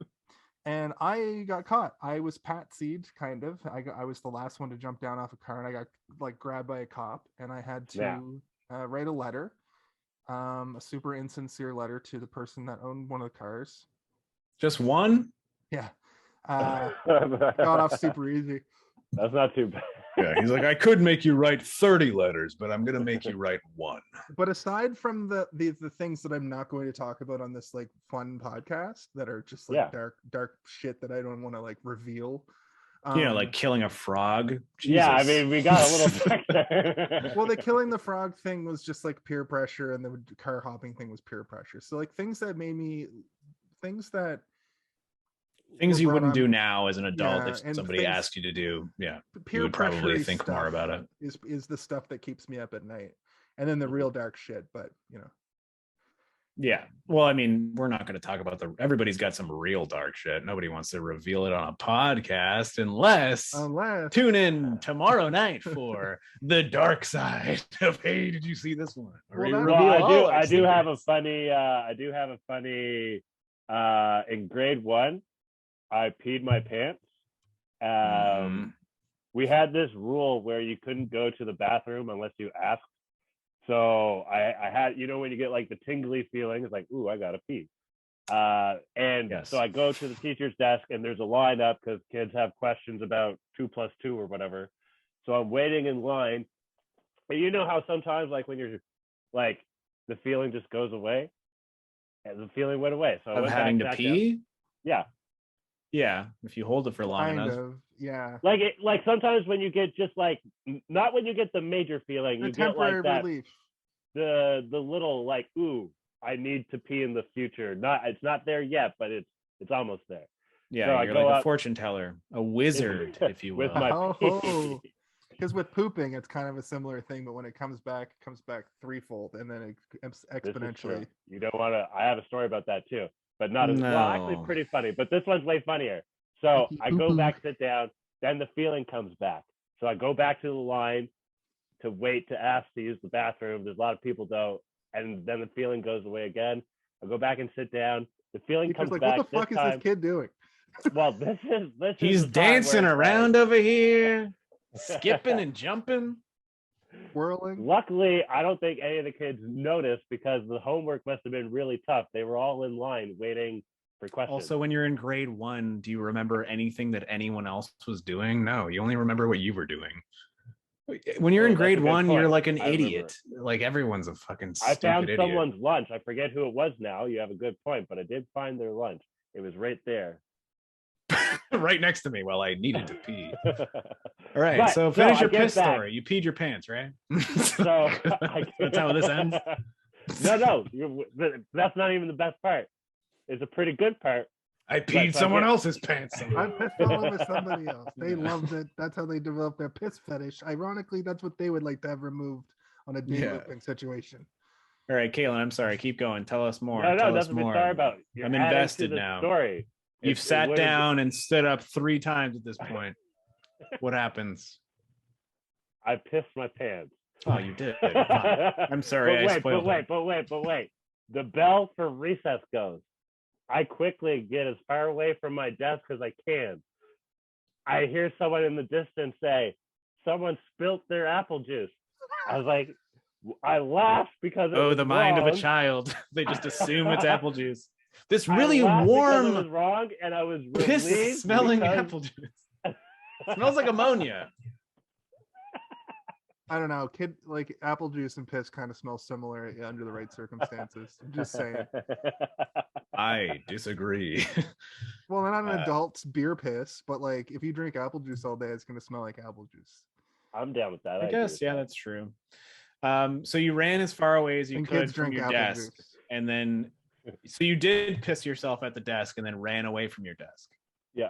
When the bell went off, so I was like, "Oh, get the fuck out of here!" Right. And then I heard someone, and it made me laugh. The teacher did notice. She didn't make a big deal out of it, but like everyone That's went her and did their job. thing. And she's like, this way. I got like a pair of pants from Lost and Found. It's kind of weird wearing someone else's pants. And Oh, that's how yeah, you when got you're a kid. chlamydia? I mean, it's weird wearing someone else's pants, period. Like, That's true. as an adult, if you like for some reason like tore your pants or something, and you were like, I had to wear someone's shirt. I went to a wedding recently, and then like my shirt got like a huge it was an Indian wedding, and I got like this massive curry stain all over it. Like it was just like right down the front. And I was like, How'd you do oh that? darn. I was eating, and I just like I Missed your mouth. I flubbed my fork, and it dripped all over me. And then someone else was like, I have an extra shirt. And I was like, why? Because we were like at the wedding. Yeah. And he was like, well, I mean, for this reason, I suppose. What And I if was you like, that's ruined true. their- Yeah, give me. Because we were like very much the same size, and I put it on, it fit me perfectly. I was like, oh, should I steal this shirt? Like I stole all those erasers? But I didn't. I gave it back at the end. Kaylin, I'm sorry that happened to you. If I No, I was saying I wouldn't. So like someone would probably change that. I wouldn't change that. That shit made me laugh so much. She thought it was apple juice. I guess. I was in the clear. It was perfect. It was funny and anxiety relieving. When I was in grade 1, someone sitting across from me the whole morning looked like pale and kept being like, I don't feel well. And then in the middle of like whatever, some lesson, he barfed, and it spread all the way across both desks and hit me in my chest. I would change that day for sure. I would have sat I have one of those on the other too. side. This girl in my class who was sitting at my table fucking was like and barfed so hard all over my backpack. And I Isn't it Did crazy that to barf think make about you like when you're a barf? little kid, how often people just barf people everywhere? were Like sick that doesn't to their happen stomach anymore. and puked all the time. Like people as adults don't like get like stomach flus really, unless they're like have Yeah, you know, that's what your unless- childhood is you're building up immunities to like stupid bullshit ancient- tiny yeah, viruses. They Yeah. can't Ancient barf very much diseases. anymore. Yeah. that ravage the fucking child body. So we're at an hour and a half here. So Steve, if you've gotten through your points, Kaylin, if you've gotten through your points, I actually used most my notes without even looking at my notes.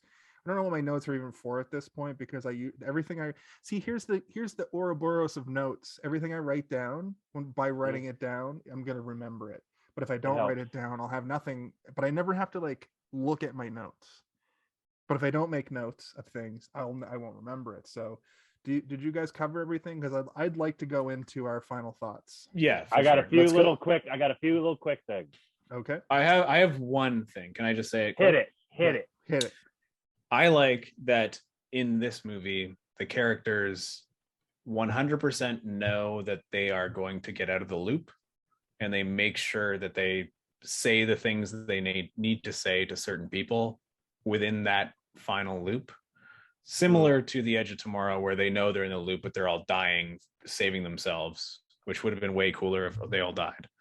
But anyway, the fact that they go through and they say things to certain people, like, you know, Sarah saying to the groom, like, don't fuck it up again, bud. Like, that's good. And I like that. But you don't fuck it up. And I kind of wish that there was a moment like that in Groundhog's Day, but at the same time, they know that they're getting out, or they at least think they're getting, no, they think they know they're getting out. Whereas in Groundhog's Day, it's all about Phil and Rita, which is like, okay. Whereas this is more about, like, it's more about the grand scheme of your mental psyche in terms of like dealing with being in a loop for as long as you have been and seeing what it does to 3 separate people. It is a lot more about mental health, because we do have 30 years between Groundhog Day, which is a very rudimentary idea. But there are still the same elements in here. They're just not focused in as comedic elements. Like, they're there as reality elements, but they're not there as comedic elements, which is probably better, that they can deal with it and show the impact that it has on the people that are being affected by it. But again, like I said, the fact that they go back and try to like seed some stuff in that final day, they're like, what are all the things that we need to do before we go to the next day, because now we know how to get to the next day. Because this day is the one, this is the November 9th that's going to count, basically. Yes. Anyway, that's all I wanted to say. Kaylin, hit me with your pre-final thought. Pre-final. So one thing, this is, I think, one of the first movies we've done that had a shot that really stood out for me that I really like. And it's when Niles is laying on the diving board, just centered over the pool. One of the posters for the movie, actually. Nice. It's a really captivating shot. I really like that. I gotta give a shout out to that. Well, there's some quick little things here. What does this say? Oh, your mom's a mistake. They're going into the cave. It's like, oh, I want to meet your mom. It's like, I knew it was a mistake. Your mom's a mistake. Like, perfect little silly humor. They're talking shit to each other right to the last moment. Yeah, I love that. Yeah. What does this say? It reminded me of Your Mom Goes to College from Napoleon Dynamite. Yeah, exactly, from Napoleon. Exactly. Oh, okay. So the one thing she tells Niles, Sarah tells Niles, they had that goat from the Spud guy with the guns place. Like, yo, I brought him through the cave. I strapped the bomb on him. He wasn't there the next day. But Niles is there when Roy is there the next day, which is still today or whatever, right? And so, but also, he's like, so was that goat actually gone? And she's like, oh, it's too late. Like, you're already here, whatever. So there is that. But then also, the easy solution is just you bring the goat through, you teach the goat a trick or its name, like you teach it to respond to its name, you go blow it up, and then you go to the goat again. Does it respond to its name? No, it works. I feel like I went on a tangent. I don't know if I lost you guys, but hopefully. You came back around to me understanding what you're saying, but you can't teach an old goat new tricks, Kaylin. Yeah, I think that's about, even if it was a cat or a dog, I don't know if like animals, it's been proven time and time again that you can say if a dog's name is like, you know,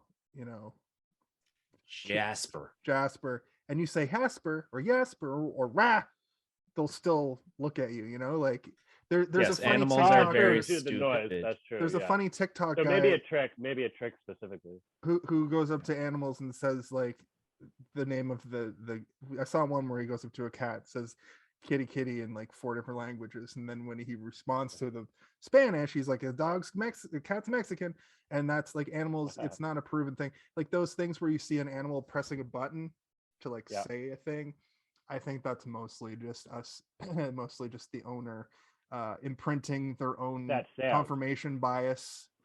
So if they get food or pets, those buttons will work, but you can't if a dog goes over and presses like, I'm sad, I don't know about that shit, but food The and walk, pseudoscience.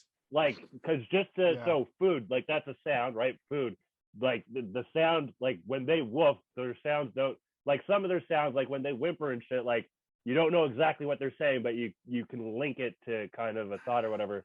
So Well, with the the sound food, they link it to food. When you say you want to go for a walk, you go for a walk. They link it. To say sad, I don't think that can work. I know for a I mean, cat, if you somehow specifically, explain cat to a dog meows- the concept of sadness, then yeah, cat but meows that's aren't difficult to do. a language. They're an evolutionary response to being domesticated. They know that when they make meowing sounds, we do shit for them. And Yes, animals being I have cute, a cat, and she knows the noises to make when she's hungry, and the noises to make when she doesn't want me to pick her up, and the noises that she makes when she's just like, "What the fuck is that thing?" And specifically, she wants me to show it to her. they're a language with humans. They don't meow and talk to each other. It would be like if we all just what do they do? talk Just to each what? other in grunts and moans and like Purrs? like no, whines. cats, those crying sounds that cats make, like wow, like that's Right. more of like how they communicate. That's more Yeah. I'm horny. I'm horny. Oh. Yeah, So the cat is sexual- like me, You got the me, Kavorka. me, so, me, so, horny, And and you're like, dogs oh god, barking. not I think- again. I think you could literally translate all dog barks to hey, hey, hey, hey, hey. So Yo, I thought about Or the other what? day. I'm a what, dog. What? Exactly. So Yeah, there's yeah. like a sound or a movement. I'm like, Huh? what's that? Someone's Hey. down to hang out. I'm like, oh, okay, yeah, what food? My nose is usually wet. I do have one more question though. One more question, I think. All right, One more that's- question. okay. When he was talking about the fleeting feeling, when they were starting to like really kind of connect deep and shit, he had a look, to me anyway, like he was thinking about something specific, and maybe it wasn't, but I couldn't tell what it was, and I wanted to know what you guys maybe thought. At what point? Yeah, when did that they're happen? when they the night that they have sex, before they have sex, they're like they're at the Oh, fire. because she they're thinks that connecting. she thinks that he's a nihilist and wants to just do everything impulse based. But we know as like it's a No, force- but he says it's a fleeting feeling, like all of them or something, like they like it always well, it he drifts wanted away. They like they always this do. for her. This was like let's get it over, and for him over with, and for him he wanted to like make love to her. Yeah, he had developed. I think that it's also implied that he had developed feelings for her before, but Mhm. just based on like the very primal, like I've just Couldn't met you, actually- and I really like your attitude, and also it's easy for me to figure out how to have sex with you, which is like a very unfortunate part of it. Right. Yeah. But her being put into the loops, he probably could have figured out a way to have sex with her earlier if he wanted to. I really feel grimy even describing this, but like he probably would have been able to, based on the fact that he's done it so many times before. Right. Figured out a way to do it as fast as he could, but because she's been brought into the loops, he has the rule of like, I can't cause pain to people. And I thought that meant he's also including emotional pain. Like he doesn't want to specifically injure people, even if it's emotionally. And now that she's in the loop, like anything that he does could potentially injure her emotionally. And he was trying to like stop himself from doing that.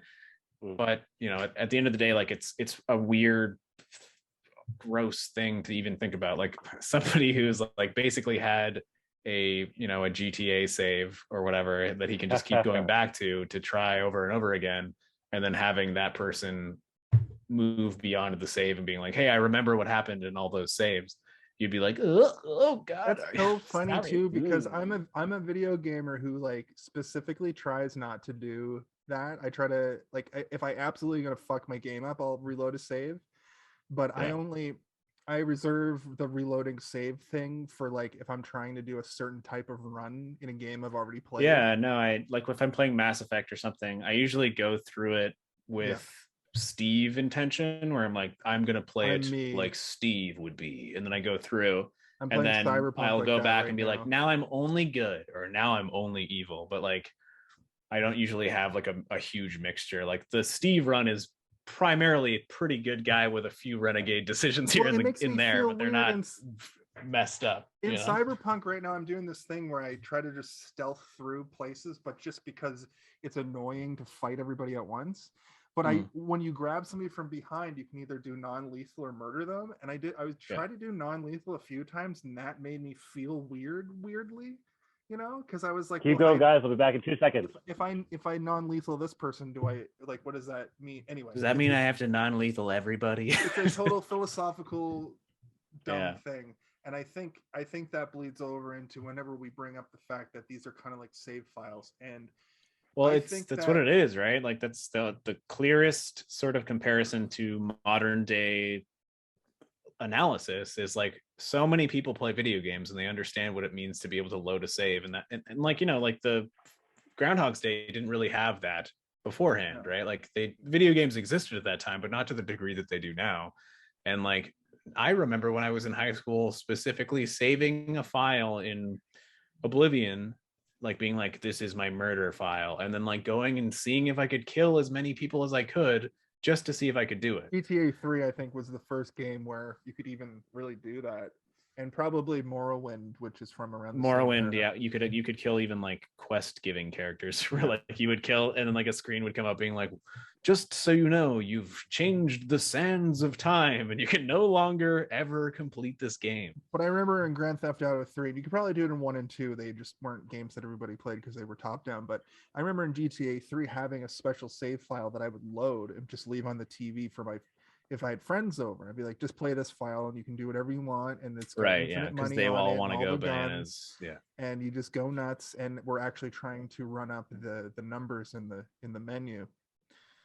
Anyway, I think we've done what we need to do here. So I know, I'm just sad to see our Looper month go. I don't want to stop talking about it. I don't even know what our next month is. So it is your month, bro. Oh, it's yeah. your month. It's not Jason's month. It's cartoon month. Oh, what? Remember it's adult cartoon month, and I'm April. Adult. Adult why cartoon is March month, and it why goes is March into... animation month.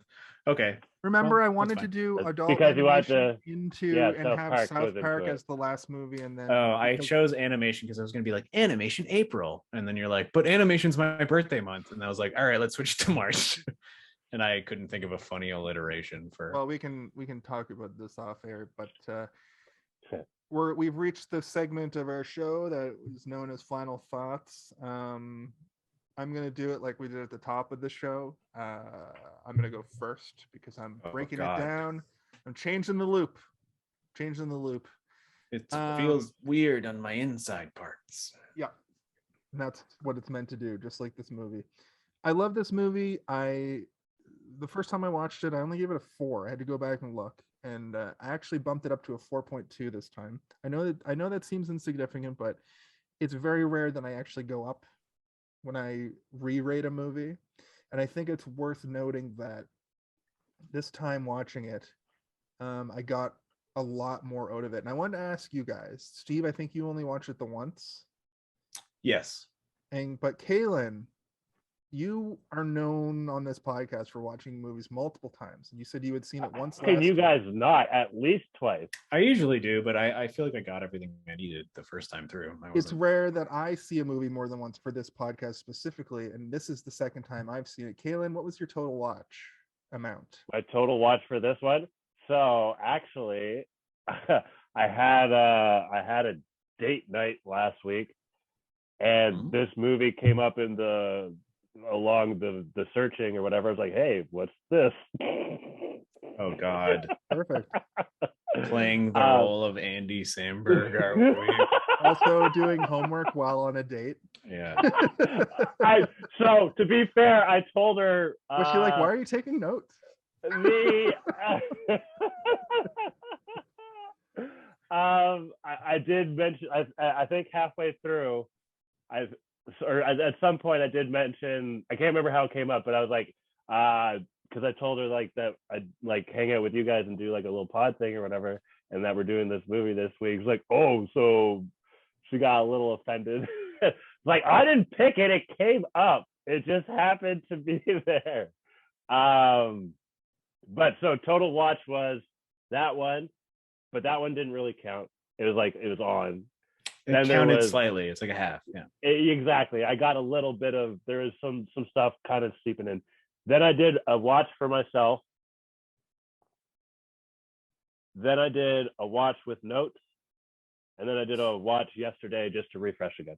You did 4 you've seen it watches? 4 times? I did like 3.5 watches. No, but you said Alright. you watched it last year too, right? Yeah, so 5. Why can't you watch The Mouth of Madness 4 times? I can't imagine the things. I that would- watched okay. it. I did watch it. I think I All right, watched all it right. I'm sorry. I didn't mean to Okay. offend you. Okay, so I just wanted to you probably don't change your rating around. You guys don't do the same rating system as me anyway. I'm trying to do more of a like traditional. I mean, right. Yes, you're the traditional, and then we're doing our crazy rating. and I love that. So, but my point is it's very rare that a lot of times I rewatch a movie and if my score stays the same or goes down because of my attitude. And today I watched this movie that I know that I very much enjoy on a day off, and it didn't feel like homework, and it didn't feel like, sometimes a movie takes a bit to get going. We all know how I feel about Halloween, and you know what Get to the Home Alone. Get to the Home It's been Alone months, as and you're still bringing up Halloween over here. well. We've been over it, but I love this movie, and the thing is the cast is so fucking good. I love Andy Samberg, and I love Cristin Milioti, and I love J.K. Simmons, and all the supporting cast killed it. And then the old lady in the saloon who's in a whole bunch of shit is great. Just top to bottom, it's thought-provoking. It's like they took Groundhog Day and expounded on the basic idea. Like, what if Rita was stuck, like at some point stuck in the time loop with him? And you have to really differentiate this from other time loop movies, despite the fact that there are 8 total. Where this is genre defining because it's a mumblecore movie. There's no other movie like it. And the 2 middle movies we did are like sci-fi action, right? So it's very much different than those. But it's interesting that this whole month was a lot of fun, and John Carpenter was probably our best month, but this was the most like diverse while still keeping the same sort of gimmick or a little levity idea. Yeah, it's all over the place. Like last week was really weird because I wanted to come in. If we all shit on it, or if me and Steve just shit on it the whole time, and Kaylin was trying to be it was pretty good, then I don't know if it would be interesting. So I kind of had to have my own gimmick for the show to sort of be like yin yang and in between. Yeah, and I'm unyielding. I will not. be a puppet to this But charade. I was gonna choose this 4-hour show at some point because I like this movie so much. And like I said, my final rating is 4.2 out of 5, and it's up from a year ago when I first watched it, and I gave it a 4 out of 5. So it's a special movie to me. It reminds me of pre-pandemic as well. It reminds me of sitting down and watching a movie with my wife. We both enjoyed it. It reminds me of seeing a trailer in 2019 for some weird Andy Samberg thing that I didn't know. Cristin Milioti is great in everything she does. And yeah, that's that. So I'll toss it over to Steve because Kaylin's taking a fucking bong rip. All right. It's not a bong. It's a pipe hit. It's a bong rip. Who cares? So as I said when we first started, I did not love this movie, and I did not hate this movie. I enjoyed it. I liked being in it. I liked watching it. I liked sitting there with some friends and commenting on it while we watched it. And Jason, you saying that this movie reminds you of sitting down with your wife and watching something is exactly how I felt. I felt like I was sitting down with your wife and watching this movie. I felt like I was sitting down with friends and just watching a thing that was like, oh, this is interesting enough. And like, it didn't really like blow my mind in any specific way. But at the same time, like at the end of it, we all kind of nodded and agreed, like that was good.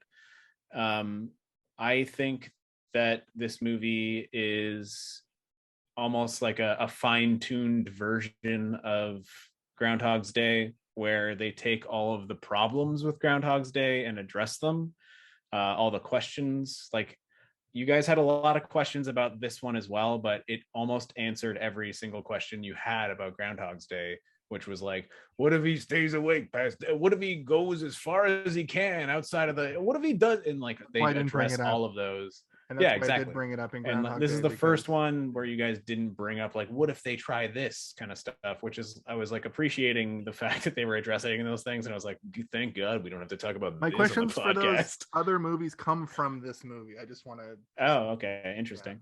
I also think that, you know, we have tended to dwell on the mechanics of these movies a little bit more than I think that you can. Like, you can't sit here and try and understand the mechanics of a time loop movie because there's no mechanics of it, and to try and understand the science is just, it's fleetless and silly. But like, that's not what the point of these movies are. They're, every single one of them are character studies, except for fucking Boss Level, which is just like somebody jerking off inside a camera.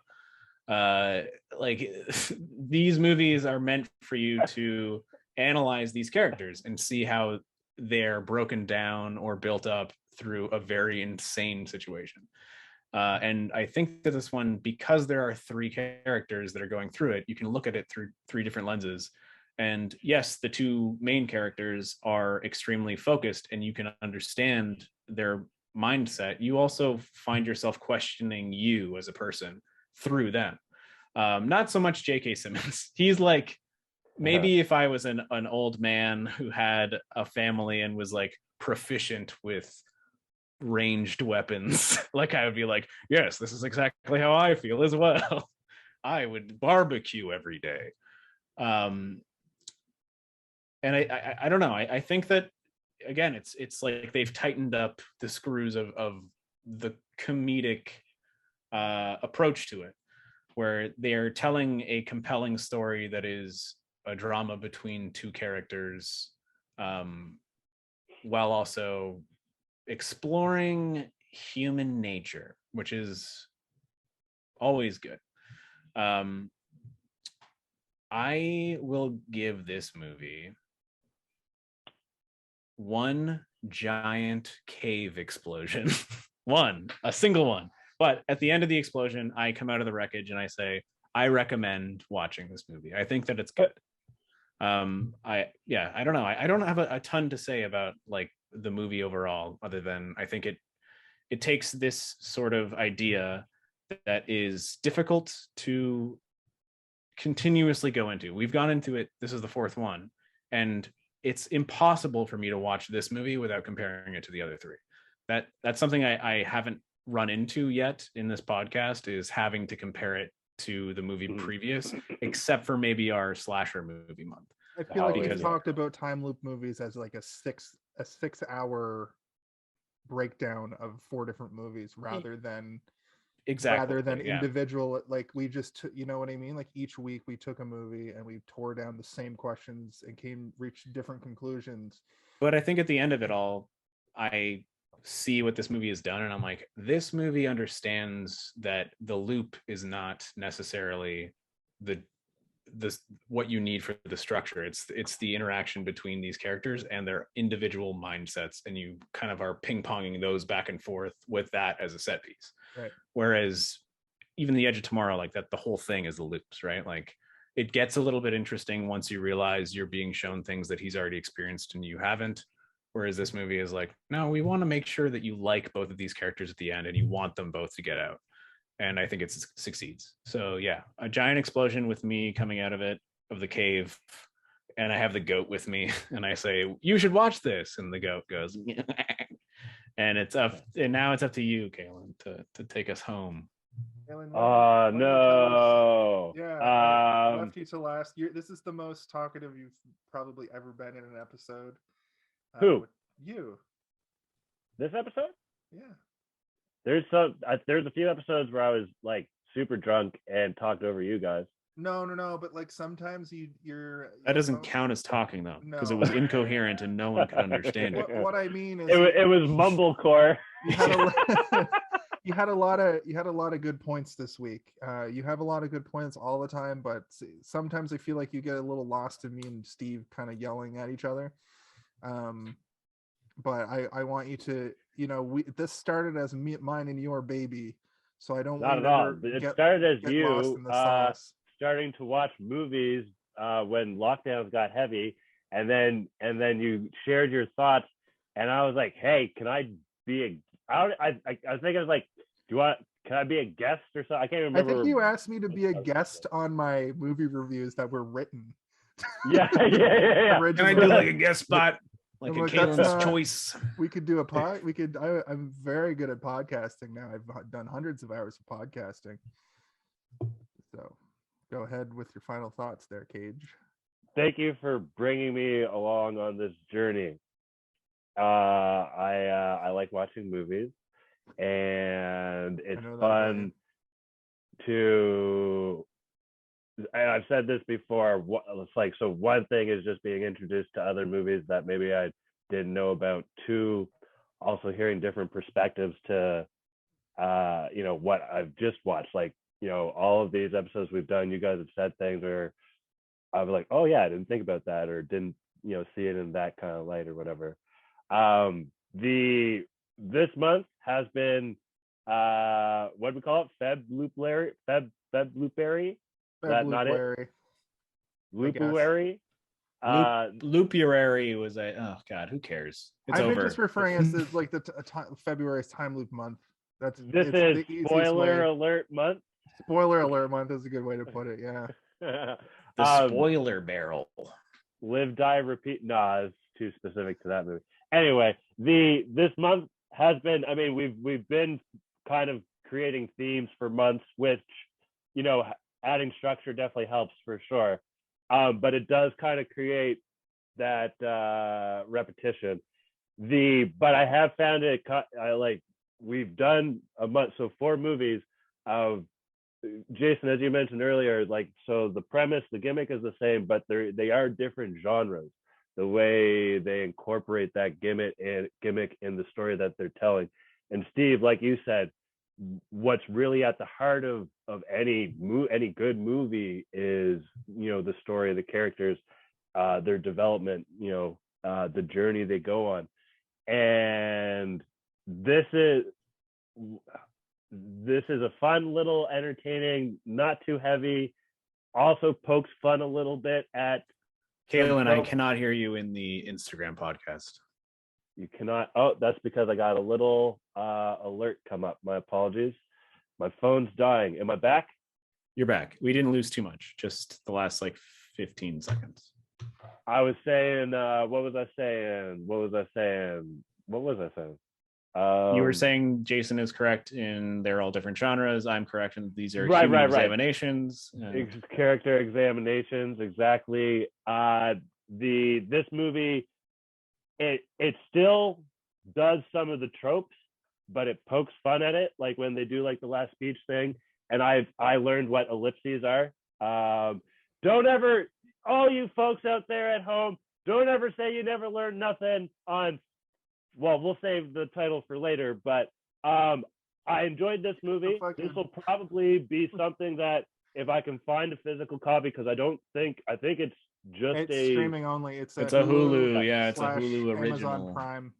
Yeah, so I probably won't get a physical copy of it, but it is a movie that I will probably revisit as long as I have Prime. And I give it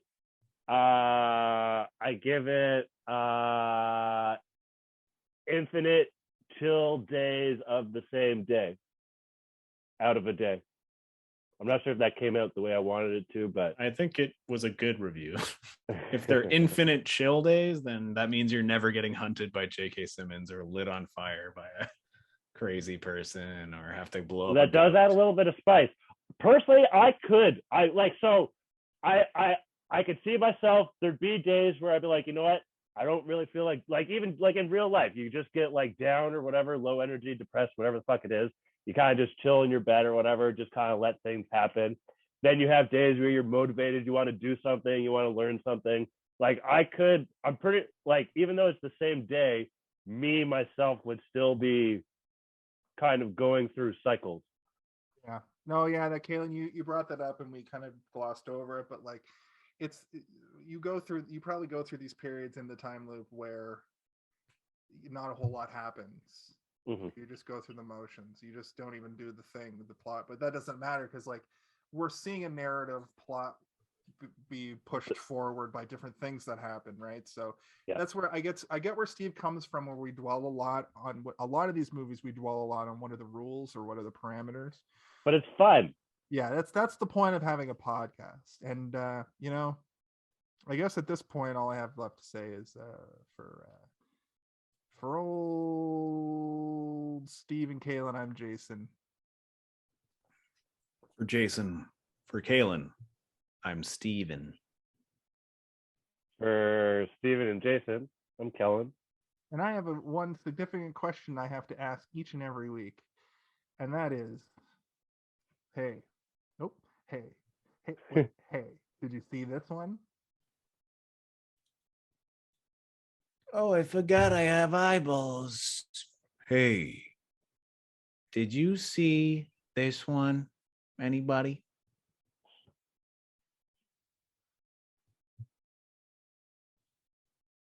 Hey, you see this one? I did. I'm sorry.